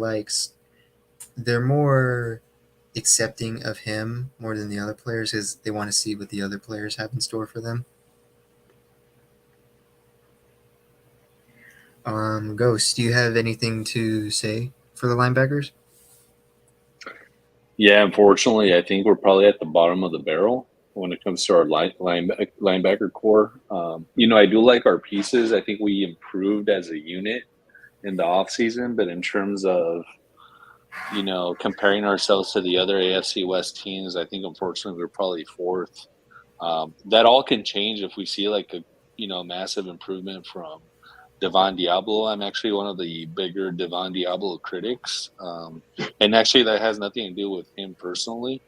I think I just disagree with, Mayock drafting him in the first place and then converting him to linebacker. And it seems like he's just stuck in that position. I just don't think that he's, number one, has the body type to play linebacker. And I don't think number two, he has the skill set. I think he's a DB for a reason, and he should probably just probably shift him more to like a safety linebacker hybrid role, as opposed to like an inside linebacker because he's just not, in my opinion, he's just not that. And I think this regime, would be committing a mistake if they're trying to, like, stick what is it, a round peg in a round hole, or a square peg in a round hole. Like that's just not the way that I think that's gonna work. Spillane, I think, is pretty like one dimensional. I think he's a run stopper. I think he's very effective at that. I think he's smart and he's very violent at the point of attack, which I like. But I think quarterbacks could definitely throw at him and target him. So I think that's a liability. So I don't think we necessarily have a strength in the linebacker core. We're gonna have to rely on the efficacy of our defensive line to keep us in games. So I mean, that's just my general take on it. Yeah. I get pissed talking about linebacker because we wasted on so many that are stars. Yeah, That's is true. facts. Yeah. That is true, Charles. Linebacker has just been the position that we're just cursed in for some reason. Except for that 1 year and a half, right, that we had with Denzel Perryman. Yeah. I say year and a half because it was hard to get a full season from Denzel, but I thought he was always like pretty solid, but also like a pretty like one dimensional guy, not really a coverage guy. We just can't, for whatever reason, we just can't get a solid, linebacker, like a stalwart inside linebacker who could both cover and stop the run. I don't think we've had one for a couple of decades now.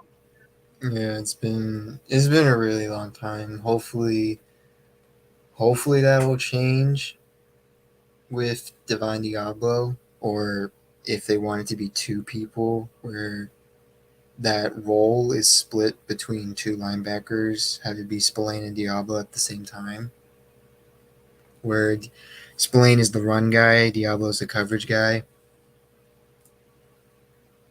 But yeah, Right. Charles, I do agree. The Gruden Mayock regime was very terrible with the linebackers. Even though they did get Denzel, I will give more credit to Gus Bradley for that, since he pulled a lot of his Chargers players to us,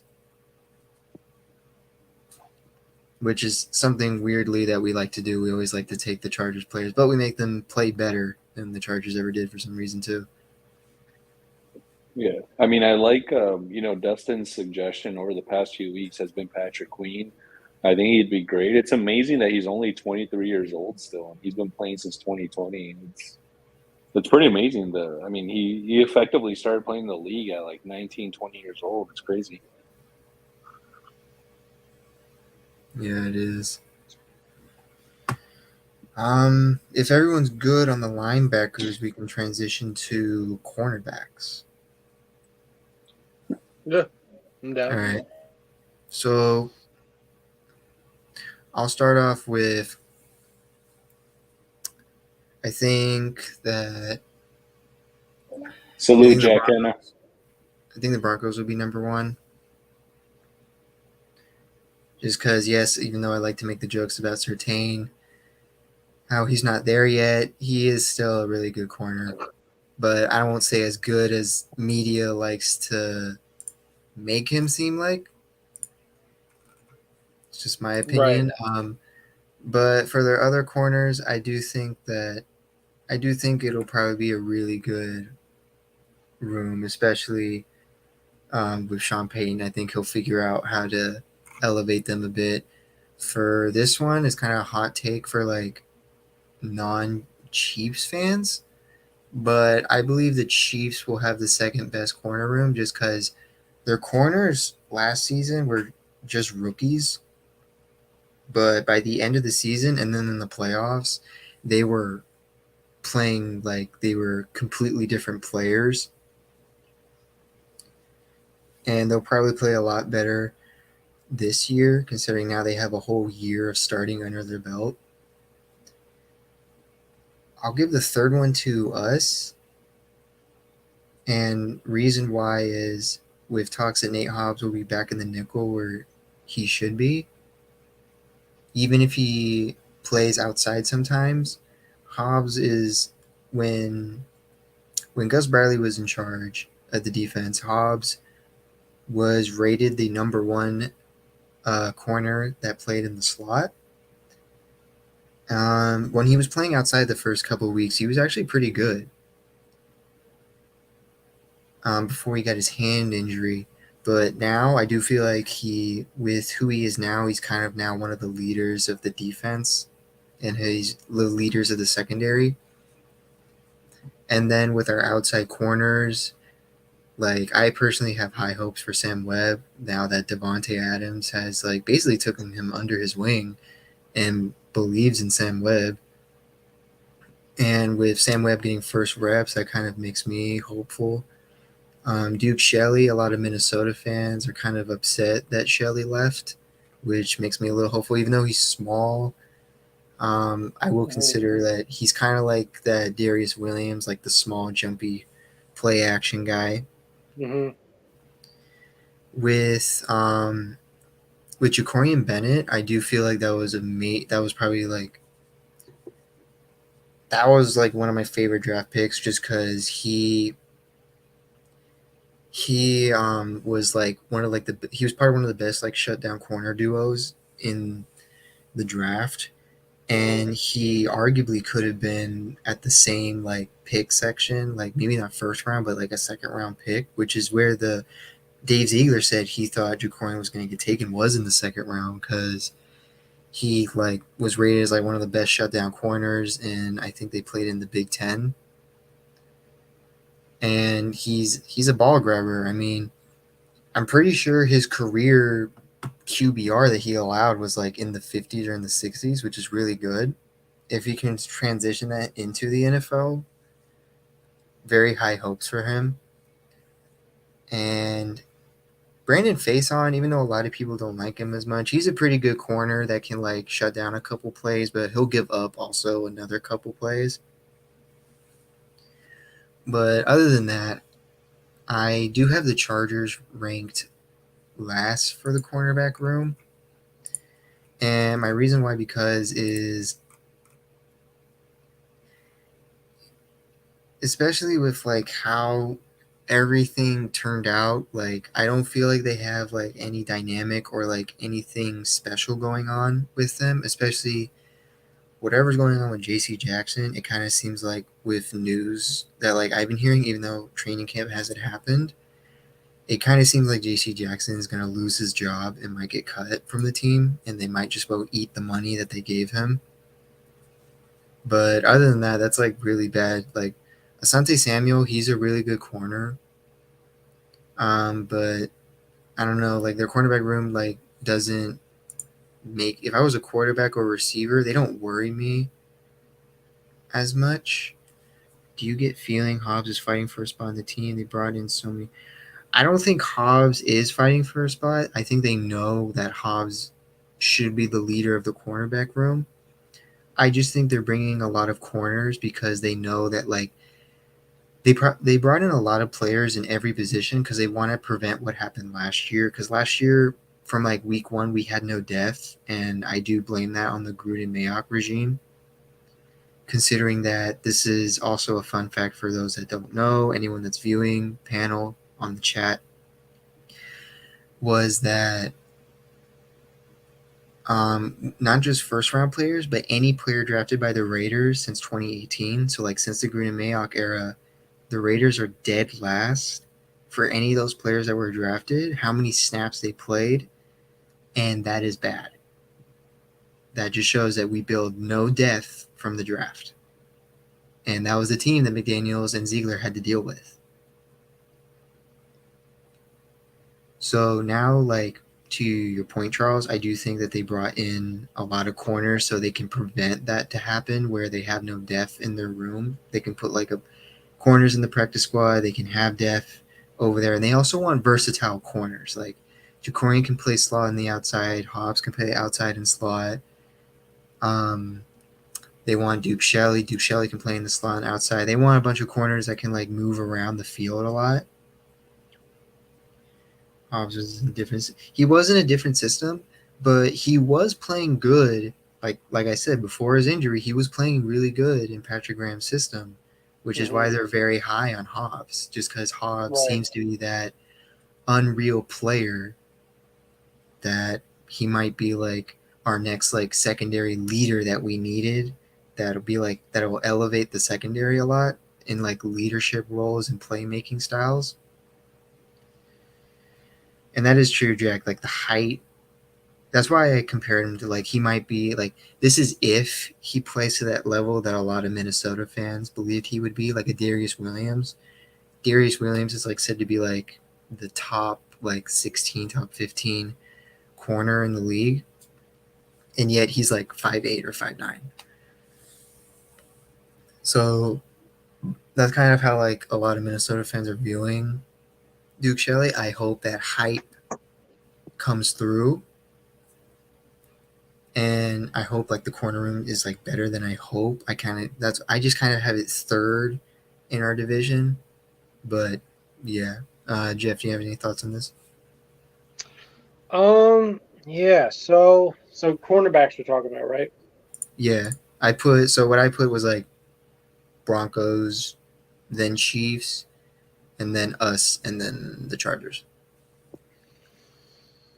Yeah. This is interesting. So,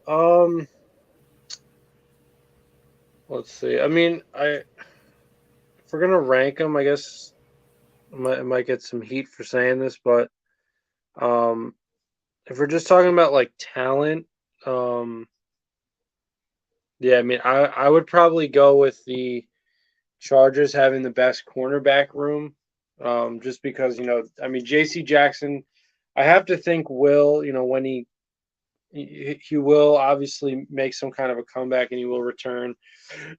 Maybe not quite to the level that he was at in New England, but between him and Asante Samuel Jr., I mean, I think those two, make up. They're the most talented on one team in this division, so I think I would probably give it to them. And then like I feel like because to me, like all if we're talking about the entire room, the Broncos only have Pat Surtain. I feel like behind him they don't really have a lot if we're talking just corners. Um, yeah, I mean, I guess the other starting corner that the Broncos have is Damari Mathis, so it's not exactly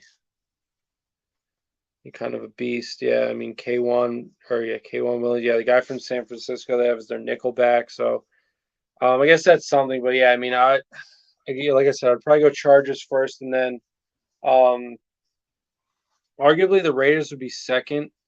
Um, and that's probably due to depth. Like when I look at our depth, like I think we still have like a good amount of um, you know across the depth. At that position, like there's enough um, at least some level of talent with each of those guys. I mean, I personally I thought Brandon Faison did well when he was with us a couple years ago, so I was pretty happy to hear he was coming back.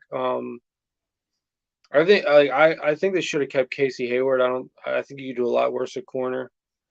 I guess he didn't have the best year last year though, so maybe that's the reason they Yeah, stayed I away think the from him. But problem with Casey was like he was more of a zone corner, mhm. and they were kind of transitioning into like a man coverage. Yeah, right, yeah. Well, that was why they got Rock Sin last year.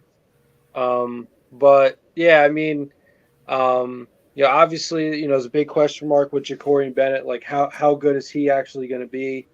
Obviously, there's something to be excited about with him. Based on what we know, obviously very fast.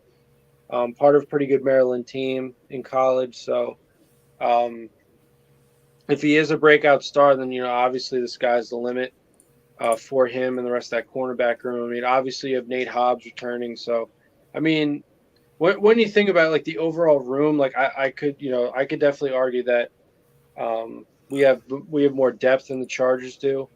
But the Chargers may, I guess, arguably have more talent. But J.C. Jackson right now he's still unproven as far as outside of New England because he was before he got injured, he was kind of screwing up there with the Chargers. So, yeah, I mean, having said that, so I guess for that reason, yeah, I'm putting the Chiefs in last because trying to remember. I don't. They have what they have. Legarius, right? They still have Legarius Sneed. Oh yeah, they got Snead. Right, but I mean, other than that, they don't exactly have the most talent. But that's another example, right? The Chiefs are example like between those two guys, Andy Reid and Steve Spagnuolo. Like they're gonna get the most out of the players that they do have, especially in big moments. So the Chiefs are always like very hard to evaluate from a personnel standpoint, just because they always do seem to do they seem to do more with less. So if we're just talking like personnel, like I feel like in a lot of ways the Chiefs could be, you know, third or last in the division in terms of a lot of rooms. But because coaching, I would argue is so good because I mean between the two of them now, uh, they have 5 rings I think now. Those two coaches. So these are like through multiple teams, multiple different rosters. So yeah, I mean as far as corners go, yeah, I mean. I guess you have to rank the Chiefs last just in terms of personnel, but and honestly, like their defense overall, like last year, like was not that great. Like I remember there being like whispers that like, or like at least like not whispers like from like reports about what the organization was going to do, but like some Chiefs fans were obviously upset with the way in which the defense was playing last year, especially the passing defense. So because obviously Yeah, the way their passing defense was awful. Yeah, and like that was the thing, right? Like they were just like they had Mahomes. Mahomes is basically their defense, right? Like if they gave up a touchdown, Mahomes would just score two. So, um, yeah, I mean, I guess from that standpoint, I would probably rank the Chiefs last in terms of like a cornerback room. All right. Yeah. I guess for the last part is the Mhm. safeties. Um, Well, yeah. this one's a tough one for me, a little bit, Mhm. but mm,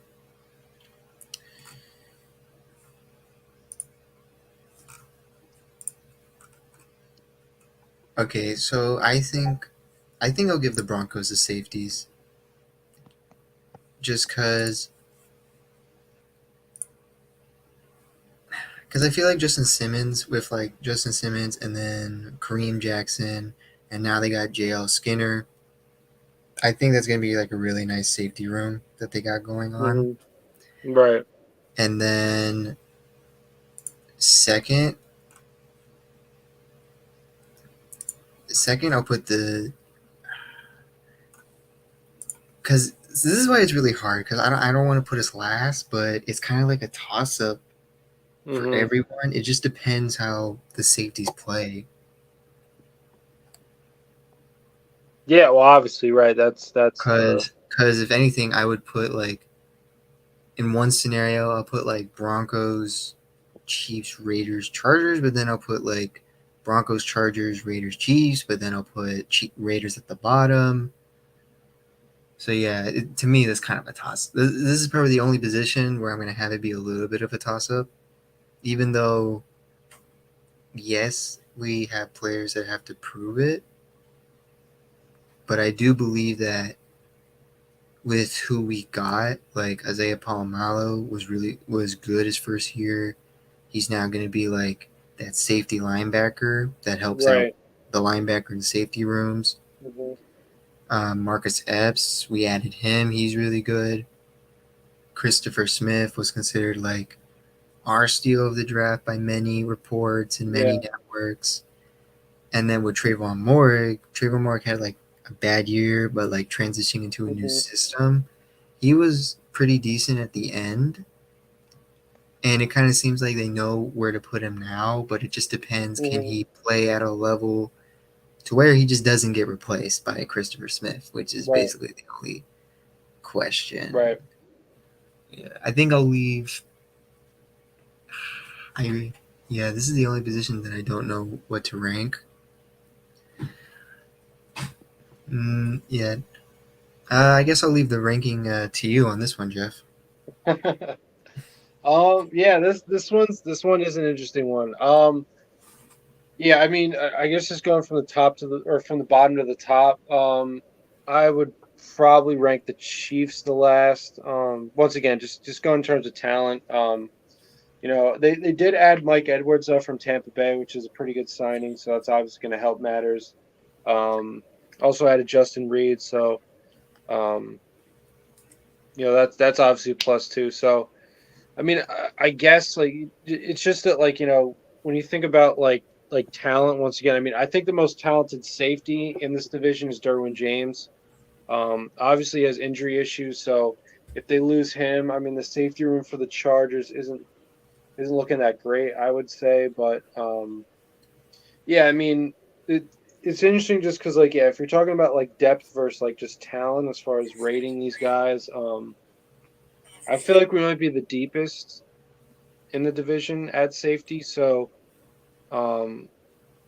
obviously, like I said, you could argue that makes us the best overall room because it's not just about one talented player. Obviously, that the Broncos have Kareem Jackson, who's a guy I've liked for a long time. I wish the Raiders got him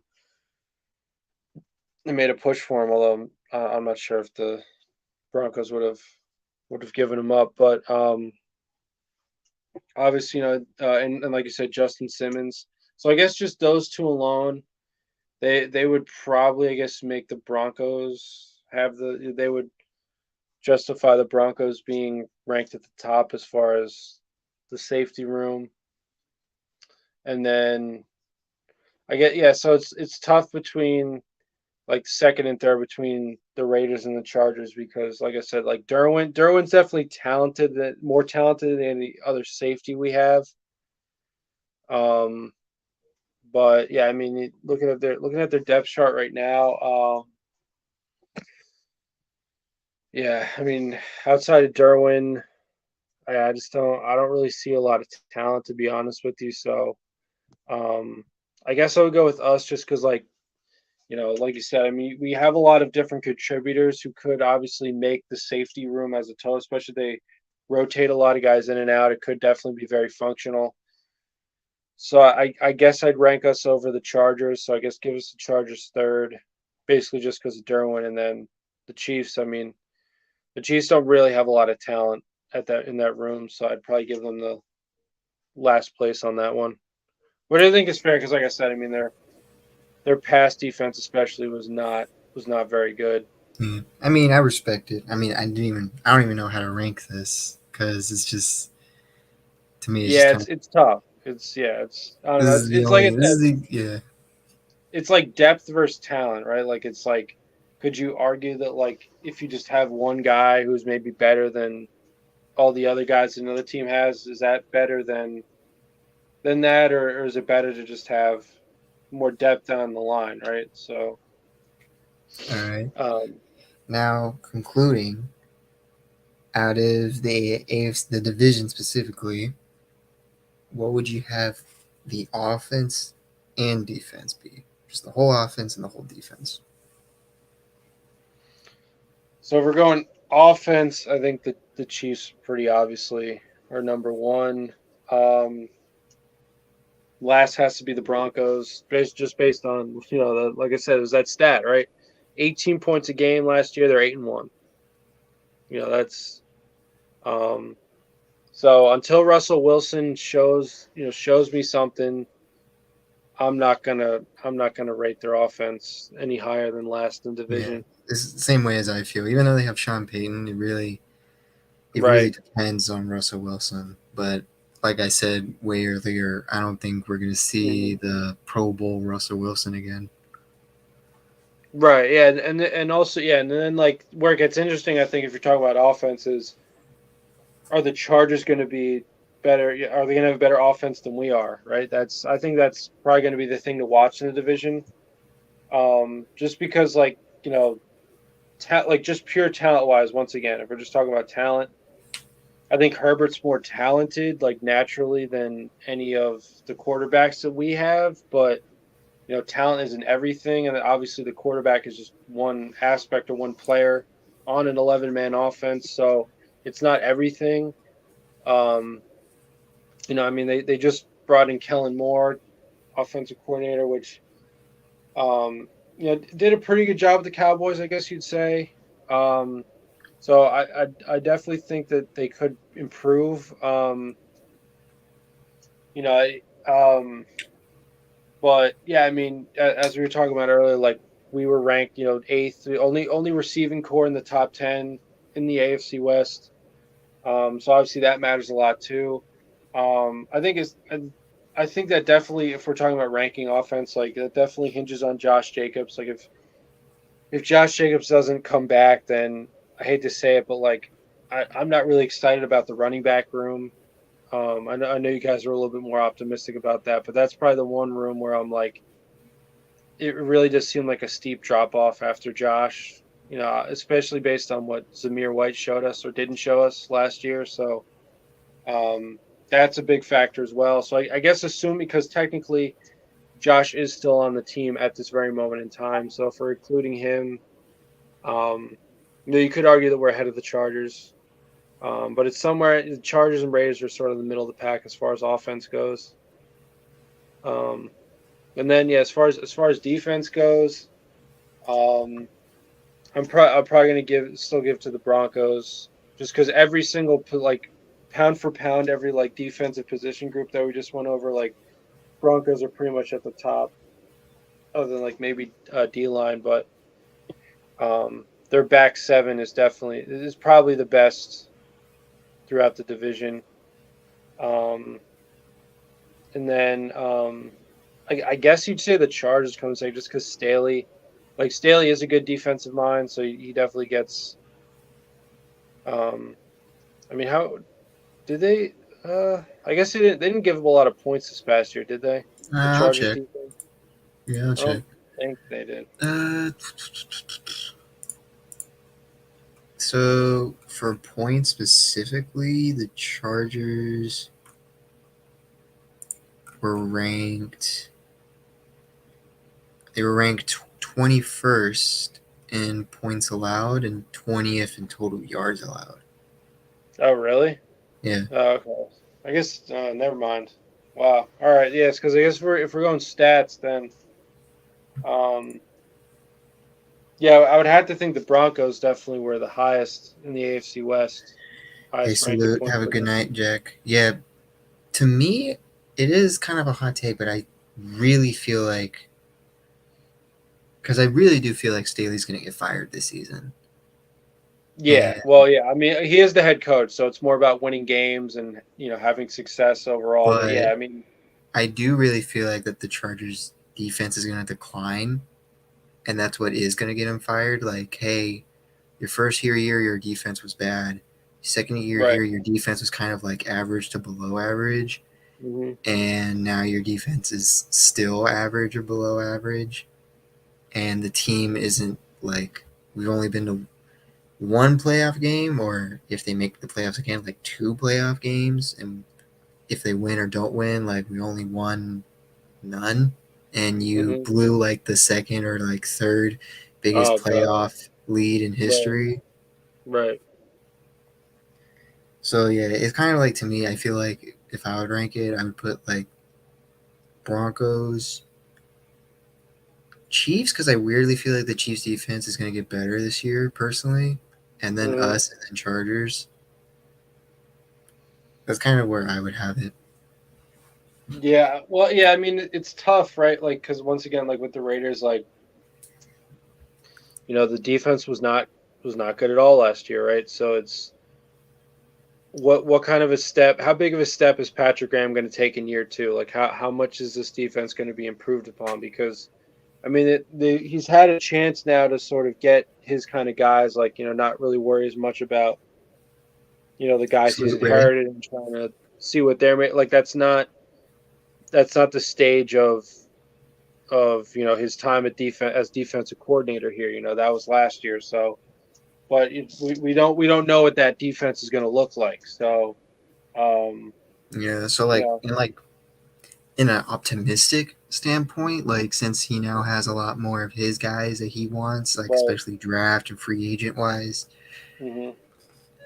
optimistic wise, his defense should be top 20. Hmm. Me personally, I feel like it's still in between 20, 25. Personally, I do think it will improve, but I wouldn't be surprised if it's like 25th ranked, just because there's a lot of like young guys on the defense. Right. Yeah. I mean, yeah. It's one of those things where, like, I guess, like you said, there's a lot of youth there, so it could be one of those things where, like, McDaniels and Ziegler, might give Patrick Graham a little bit more of a leash just to see if he can mature this younger unit, this new influx of players, um, either UDFA's or actually drafted rookies, giving them a chance to really blossom, right? Which takes time, but yeah, I just don't. I don't know, right? Because the Rays are kind of at this point where you'd think that they really want to, like, start to pick it up and start to win some football games, but you could also argue that, like, maybe, like, at least for Mark Davis right now, this is like they're still in the phase where, like, they're trying to give McDaniels and Ziegler, like, I guess we'd call, like, a fair shake, like the whole, like, the process of really trying to get these guys that they've brought in, that they've wanted to bring in, that they not that they've inherited, but that they've actually can call their own, get them to really get acclimated to the system,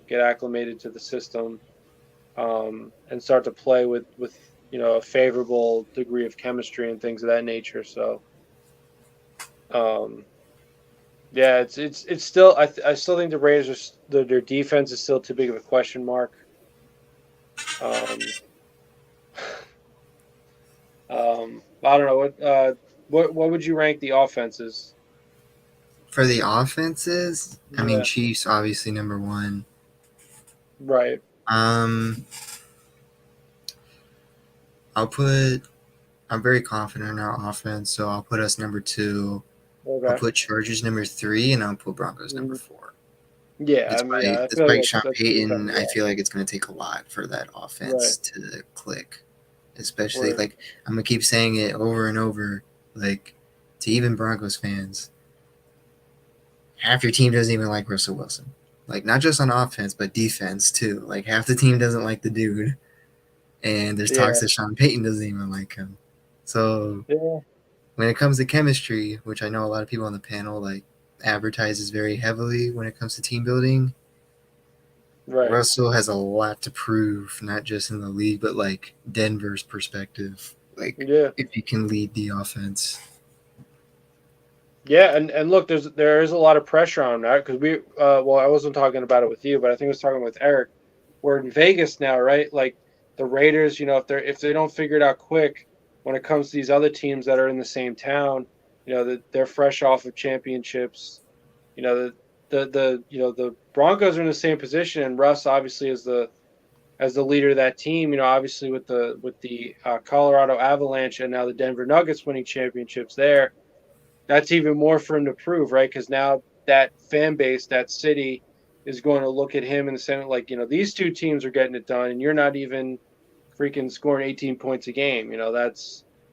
That's going to be a lot of pressure on him. So obviously, there's a lot of eyes on him, and that's for me because he really, like, to me, he really held back the offense. I think it's pretty obvious, that he was pretty much the sole reason why their offense was abysmal. I mean, the lack of weaponry, I think, especially losing Javante, that definitely hurt. But they definitely could have had a half decent offense if he played the way they were paying him, right? If he was earning his money, then the Broncos probably would have been like a a playoff team last year.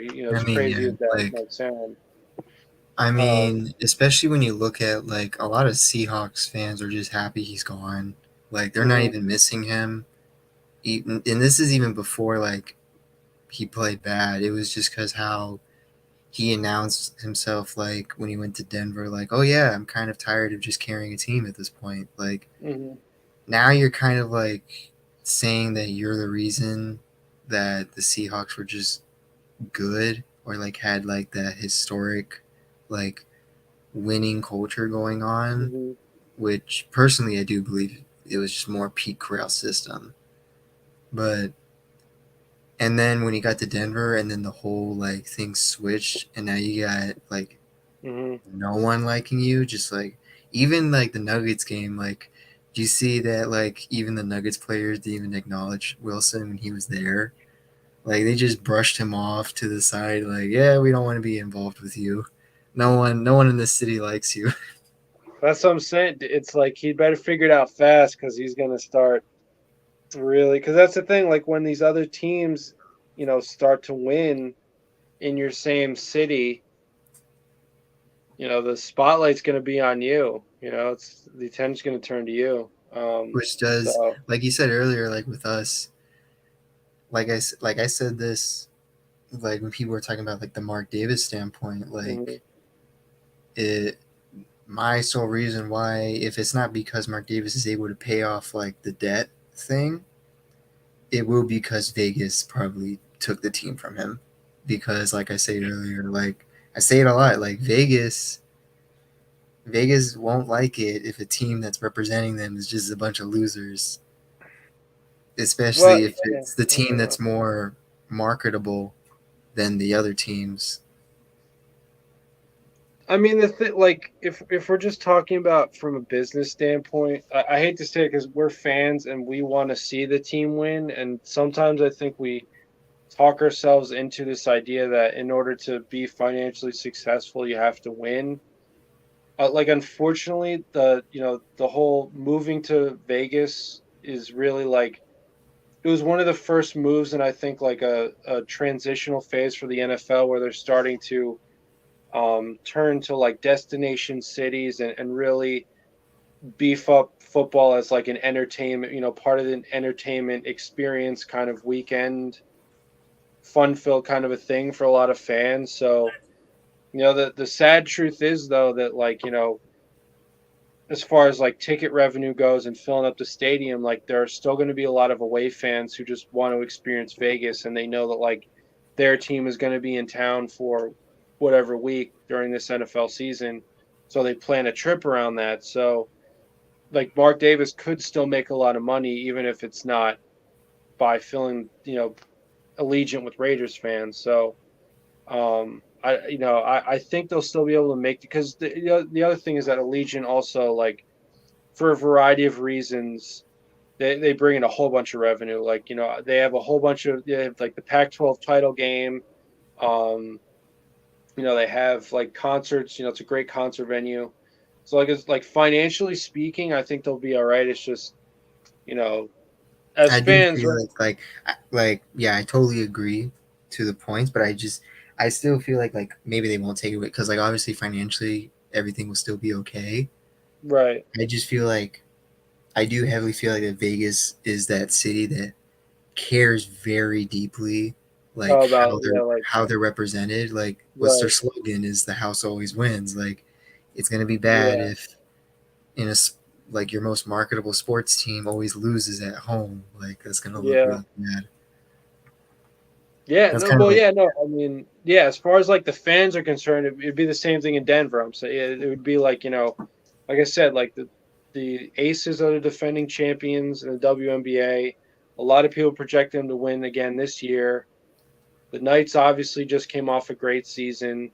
In just their 6 year of existence, they've, they have their names on the Stanley Cup now. So it's like that's what I'm saying. Like it's one thing if like the Raiders, they were like a playoff team, right? And they were like, they couldn't get it done in the playoffs, but they're still respectable, something to be proud of.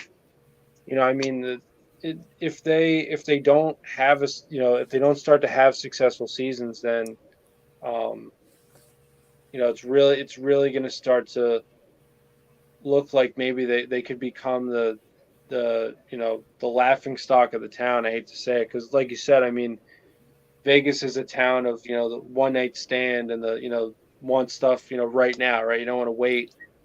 You don't want things quick. And then that's what the Aces and the the Knights have been able to bring to the city. So um, hopefully the Raiders figure it out fast. That's all I can say. Yeah, hopefully. And hopefully it's like this regime, as confident as I am, gets it done, and we don't fire them, and then we just hope the next regime fixes it. Like I understand, like I Yeah, do agree with everyone in this fan base that we're kind of tired of seeing this at this point for the past yeah, 20 years, where we're just hoping the next regime fixes the whole thing. yeah. I mean, obviously, the reality as it stands now is that Josh McDaniels agreed to, I think, a 4-year contract. So he at least, I don't know if he at least has a 4-year, but he at least has like a year plus to start to right the ship. So um, Hey, and that's if he obviously what we're all does, hoping. like if McDaniels and Ziegler get this whole stuff done, then kind of like what Charles said, like thank goodness that Mark Davis finally just found a good GM and then just found a good coach to Right. like get this team going. Like even if it's not like a Super Bowl run, but like just a lot, just playoff runs, like just at least that for Yeah, like yeah. the I mean, next decade or maybe 5 to 10 years. yeah. Look, I mean, this team hasn't won a playoff game in 2 decades, so that's obviously that. Once again, we're talking about like with the Broncos getting the monkey off their back with losing us every time. You know, this guy could really be the limit for this franchise if they just finally win that playoff game, get over the hump. And then really feel like they can start to compete in the playoffs, and that's when you become dangerous. When psychologically you begin to believe in yourself, right? When you start to realize that you can play this game, as a team at a high level. So, um, yeah, I mean, hopefully McDaniels and Ziegler can bring that to this organization that's been, frankly, starving for success like that, for a while, and for that matter, even putting together a string of playoff appearances. That's something that this team hasn't been able to do either, right? Like two playoff appearances in the past decade as well, since they've gone to the Super Bowl. Um, so yeah, I mean, we'll have to see, right? And we'll have to hope for the best. Um, Yeah. and Hey yeah, I mean, Charles, hopefully, so I'm one of them young fans, obviously, right? And I'm gonna be honest, because like I know a lot of Raider fans like seen Gruden or at least like know what Gruden has done for the Raiders in the 2000s and like the late 90s. I'm gonna be honest, I wasn't really high on Gruden the entire time, just because it was my first experience seeing Gruden, hmm and the whole time I kind of just thought he sucked, which is crazy for a lot of Raiders fans to hear. hmm But when you look at like from my like perspective, like from what like all I know was the Raiders were a playoff team. Tell me if this sounds familiar.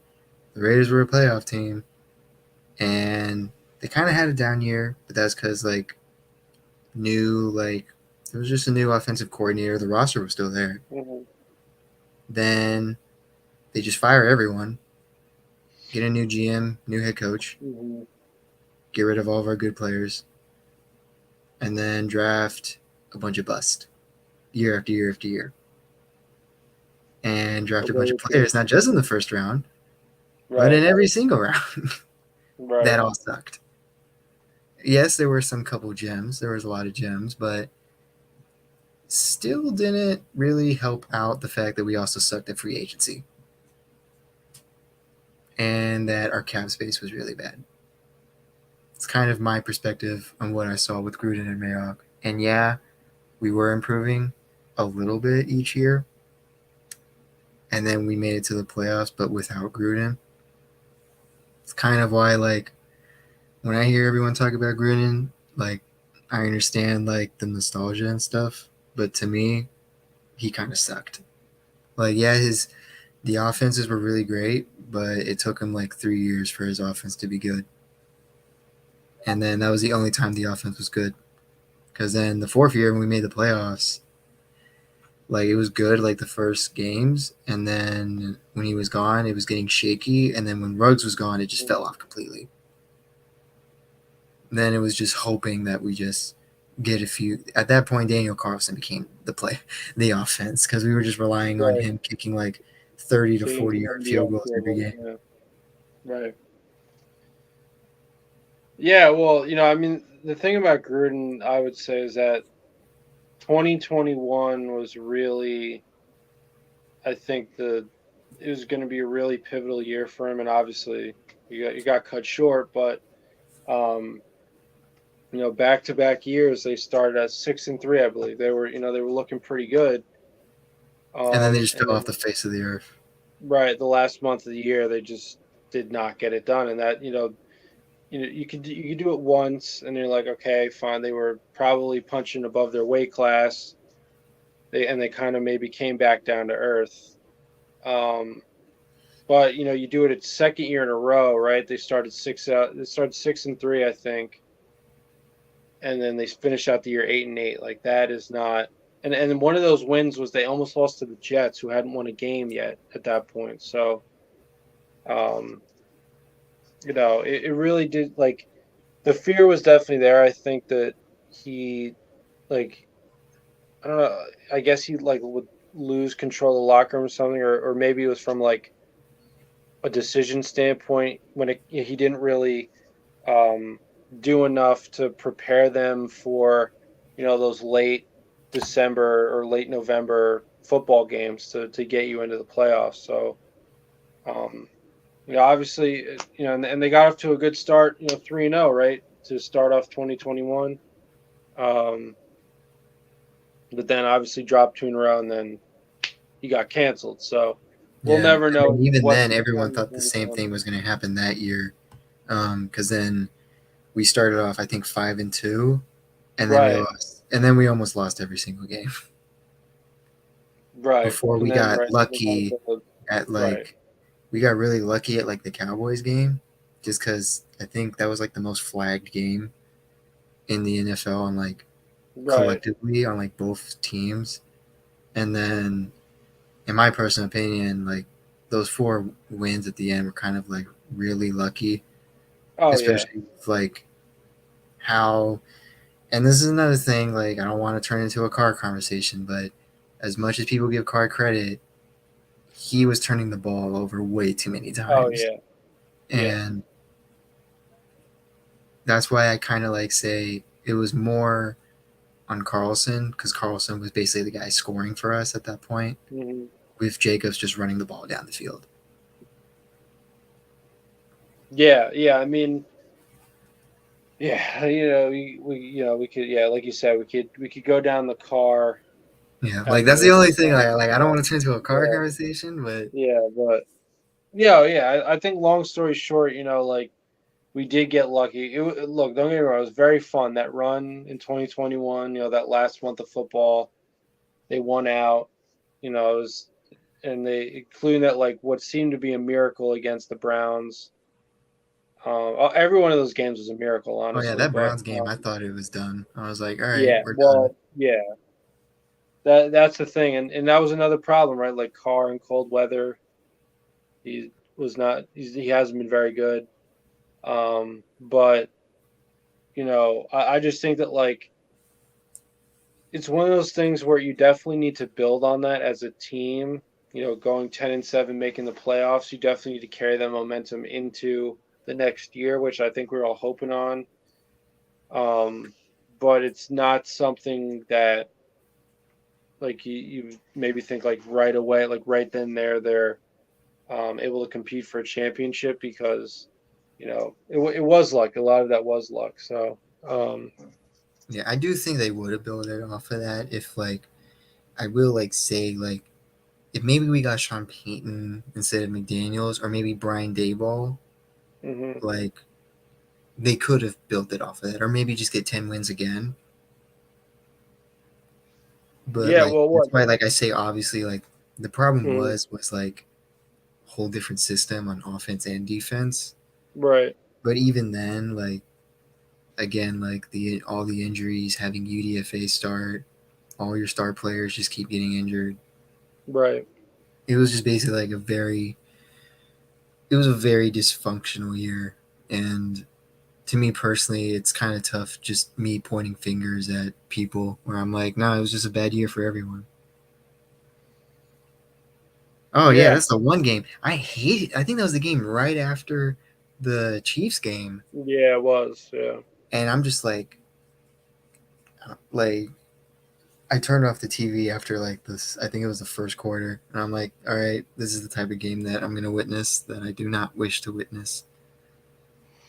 Yeah, I mean, that was the game, and that's another thing, right? Like, and it's not just Gruden, right? Because we saw it last year with McDaniels. Like, another problem that's been an ongoing issue with this organization is like the inability to prepare for teams outside of their time zone. So, like, preparing for those like 1 o'clock games when they're 1 o'clock, like on the East Coast. Oh So, yeah, like, because obviously, like, you need to prepare your team for that, especially when it's a big game. Like, obviously, the Atlanta game was bigger than the New Orleans game this year, or even I guess they did the McDaniel's did do it. You did play it smart with like the whole going right from New Orleans. He stayed in that time zone because they practiced, I think, yeah. That was in pretty. That Florida. was pretty smart. I thought we were gonna Right. be like beating the Saints because of that. I'm like, oh okay. Like the Saints are not at home right now. We're still in Yeah. the same time zone. Should be good. Next thing I know, we don't score. We don't make it past the 50-yard line. Yeah. That was. I mean, yeah. That game was. That was probably the most painful game to watch last year. Um, I think for but anybody, yeah, for anybody, that was probably like the worst game in years. I mean, yeah, that's probably one of the worst NFL football performances from an offense ever. Probably. Not crossing the 50-yard line is inexcusable. But that's part of it, right? Like, you have to realize the gravity of the situation. I don't think Gruden really did, because for them to lay an egg, that was literally their season right there. Like, okay, fine. Like, you lose, you're on the verge of sweeping the defending champs or your division rival. You lose at the end in heartbreaking fashion. Okay, fine. You're like your playoff potential is still, very much very much real if you beat the Falcons, and the Falcons sucked that year. And I think part of it was they didn't prepare for the change in time, because obviously it's was it 2 or 3 hours? I guess what Nevada is mountain time, so um that's a two I think hour it's still West Atlantic. Coast time. Is it West Coast time? Yeah, Oh, you're right. Yeah, you're right. So and even worse, right? Like, point is, there's a several hour difference, so you need to prepare your team for that. You need to, like, and it's tough. It's a 1 week turnaround, but other teams have figured it out, right? Like, it's not um it's not something that allegiance.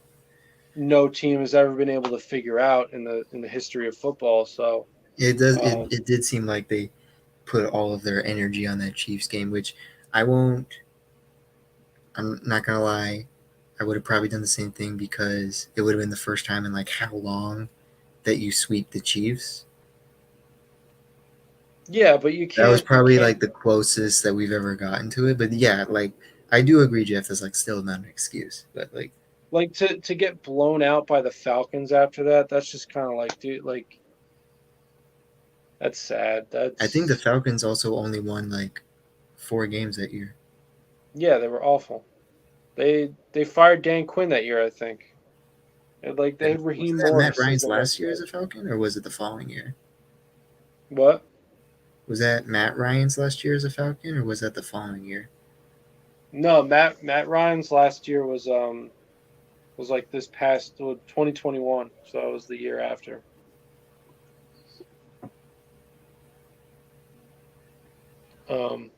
So yeah, I mean, it's just that's just another thing, right? That McDaniels is going to have to work because he obviously he had that problem too. They go to the.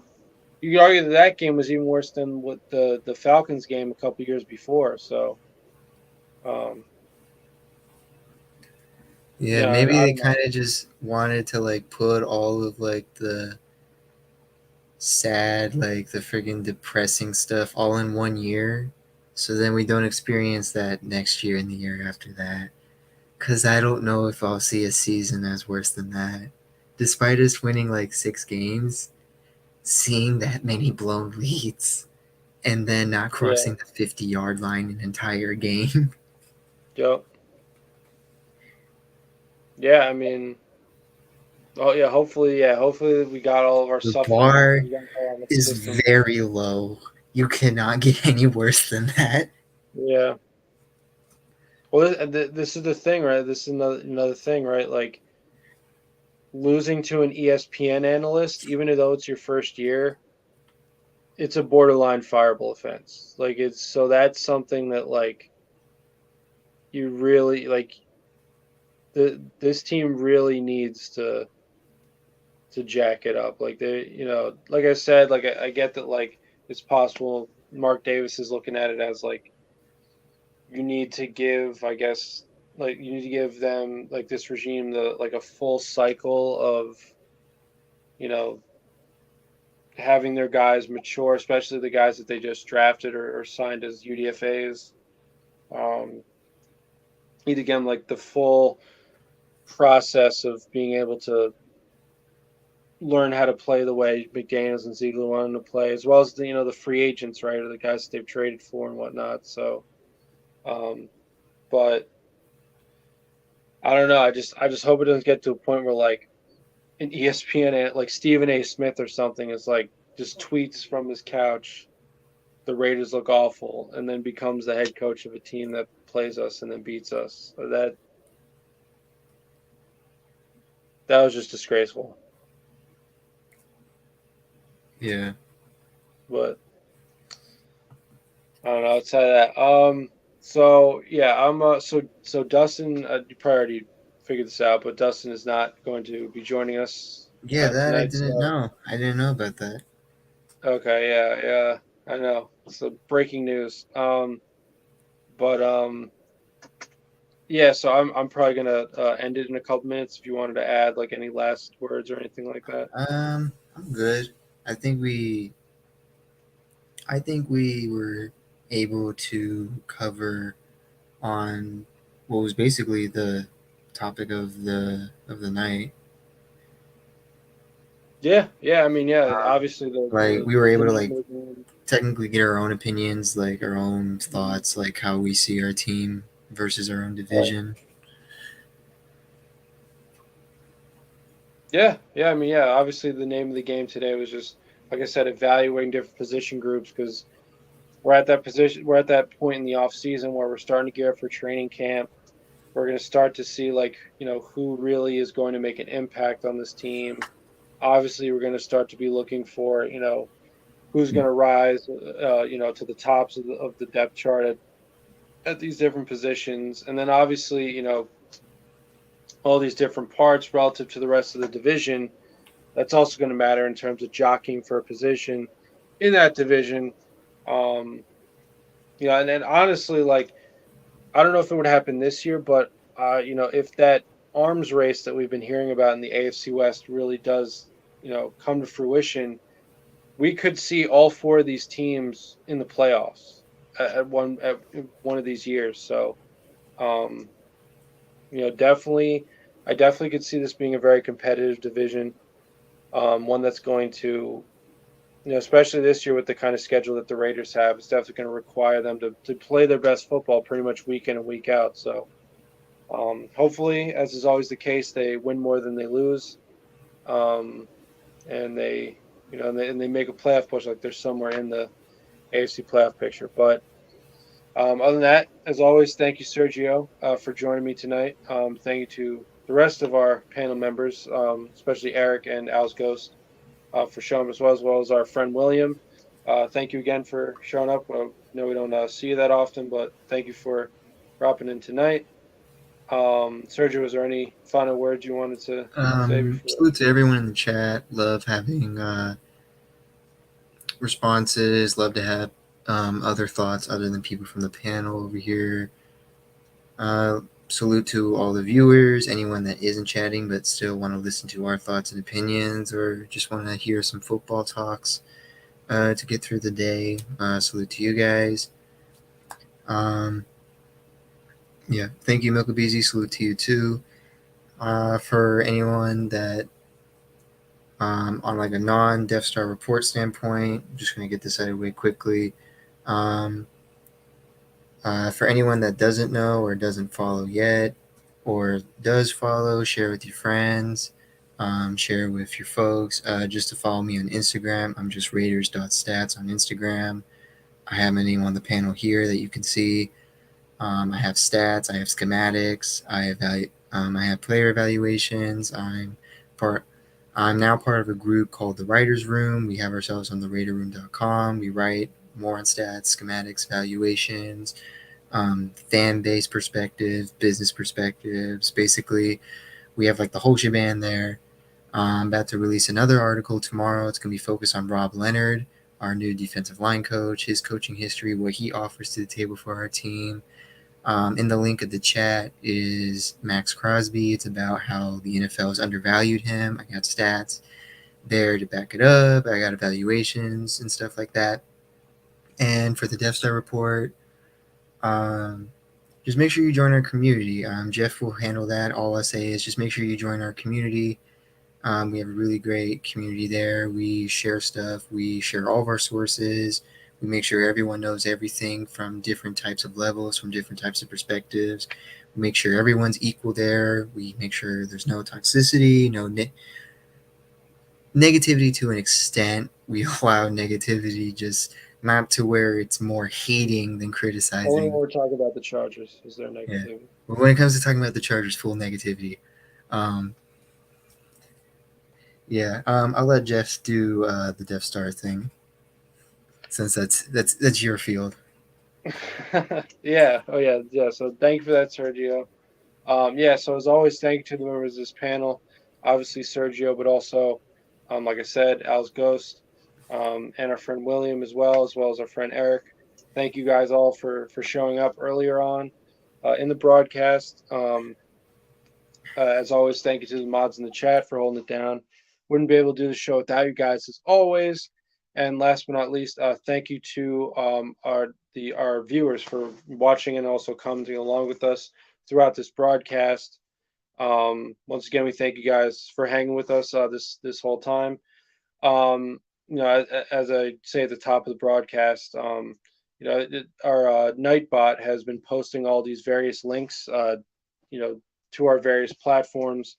So among these links, as far as DSR as a whole is concerned, it's posting a link to the Death Star Report YouTube channel.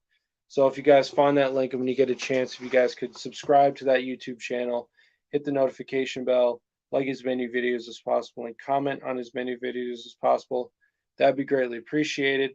Another link that it's posting is a link to our Twitch channel, which we're also currently broadcasting to. If you're on Twitch, if you could follow us on there as well, that'd be greatly appreciated. It's also posting links to our Instagram account, the Death Star Report on Instagram. If you guys could just, if you guys are on Instagram, give us a follow there and throw some likes on some of our posts. Maybe you can share some of our posts as well, not only to your story, but to your friends over DMs. That'd be greatly appreciated as well. Also another link I think it also is going to be sharing is we're not currently broadcasting to it, but it's one that we usually broadcast to. That's the Nation Nightmare YouTube channel, which is our friend Cortez's personal YouTube channel. So same deal there. If you can subscribe, hit the notification bell, like as many videos as possible, and comment on as many videos as possible. That'd be greatly appreciated as well. And last but not least, as Sergio just mentioned, it also is including a link to our Discord DSR server. So we'd especially like for you guys to take note of that link and tap in with us on there, just because we really consider that the heart of what we do here at DSR. It's a great community, as Sergio said. We got a whole bunch of stuff going on. Great way to connect with a whole bunch of people, not only through all things Raiders, but through a wide variety of topics. As I've said before, we have a Raiders chat. We talk about all things Raiders, but we also have like a general chat. We talk about life in general. We just talk about the NFL at large. We have fantasy leagues about NBA and NFL. We talk about other sports leagues like the MLB, NBA, and NHL. We have promotional events like free giveaways. We have free movie nights, which we just started back up again. Great way to spend a weekend night, especially when we're all just in there watching a movie together. It's a lot of fun.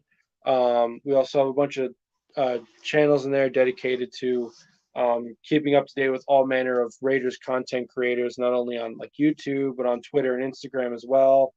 We have channels dedicated to all kinds of updates of various sports leagues, like through Twitter and Instagram and other kinds of social media that would break news and things of that nature. So, like I said, we got a whole bunch of stuff going on in that DSR community. Great community. We'd love for you guys to join us there as well. So if you guys are on Discord, if you wouldn't mind joining us there in that community, we'd love to have you guys. We do thank you in advance for that as well. And other than that, the bot that we have here posting stuff in the comments is also posting a wide variety of links to different individuals who are associated with DSR. So if you'd like to tap in with any of those guys, like for example, I have an Instagram account myself. I don't know if you guys have seen me on Instagram, but I run the account Josh McDaniels NFTs. Mine is basically just a stupid meme account. I like to think that it's funny. So if you guys would like to follow me on there, that'd be very much appreciated from a personal standpoint. But obviously, other content creators like our friend Sergio, he runs a great account, very informative. Like I said, I learned stuff just by following him. He goes into great detail with a wide variety of things having to do with the team and whatnot. So tap in with him there as well. I've also posted a bunch of times tonight links to his new article. As he said, he's been writing for this website called the Raider Room. Bunch of great articles there if you guys want to expand your knowledge and learn more about the team and a lot of the ins and outs of different players or all different kinds of things related to the team. So like I said, if you guys could just tap in with us on all the links that the bot is currently sharing, that'd be greatly appreciated, and we do thank you guys for that in advance. Other than that, we are going to be having our usual Wednesday night Raiders Wednesday night live show, as well as we usually do at 7 p.m. Pacific time, 10 p.m. Eastern time. So make sure to tune into that as well. But like I said, thank you guys for showing up to this great show. Thank you guys for being a part of it, whether you're a panel member, whether you're a mod in the chat, or whether you're just a viewer commenting along and watching with us. Thank you guys for the comments as well. You had a really good, steady flow of comments. That helps us a lot too, because it helps us, generate feedback and like sort of have this, correspondence with you guys as we go through all these topics, which obviously are, very pressing, and we want to get as many people's, takes on things as possible. So, with all that out of the way, like I said, thank you, Sergio, for joining me. Thank you to everyone for sticking with us this long. Like I said, we got another show this Wednesday, 7 p.m. Pacific time, 10 p.m. Eastern time. Same platforms, the Death Star Report on YouTube, as well as the Death Star Report on Twitch. So if you guys are tapped in with those, you should be able to get notifications for those. If you haven't already, like I said, if you guys could subscribe and hit the notification bell to those platforms, that'd be greatly appreciated as well. But other than that, if you don't have anything else to add, Sergio, thank you for joining. And salute to everyone. Have a good night.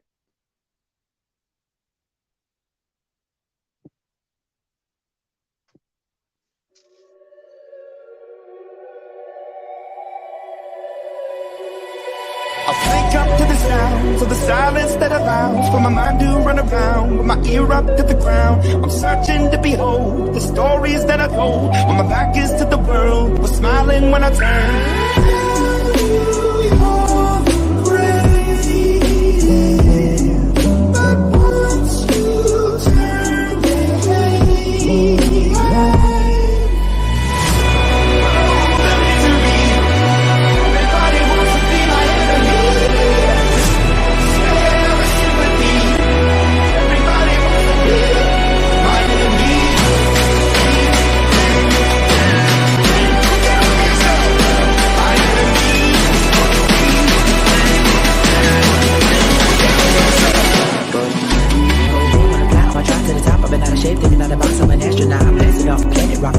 Catastrophe and it matters more because I had it now. I had a thought about wreaking havoc on an opposition. Kind of shocking, they want a static with position. I'm automatic, quarterback, I ain't talking shit.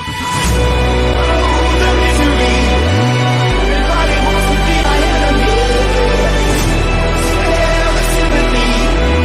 Everybody wants to be my enemy.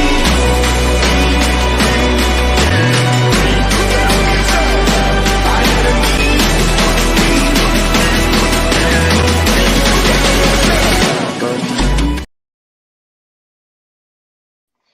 Salute everyone. Have a good night.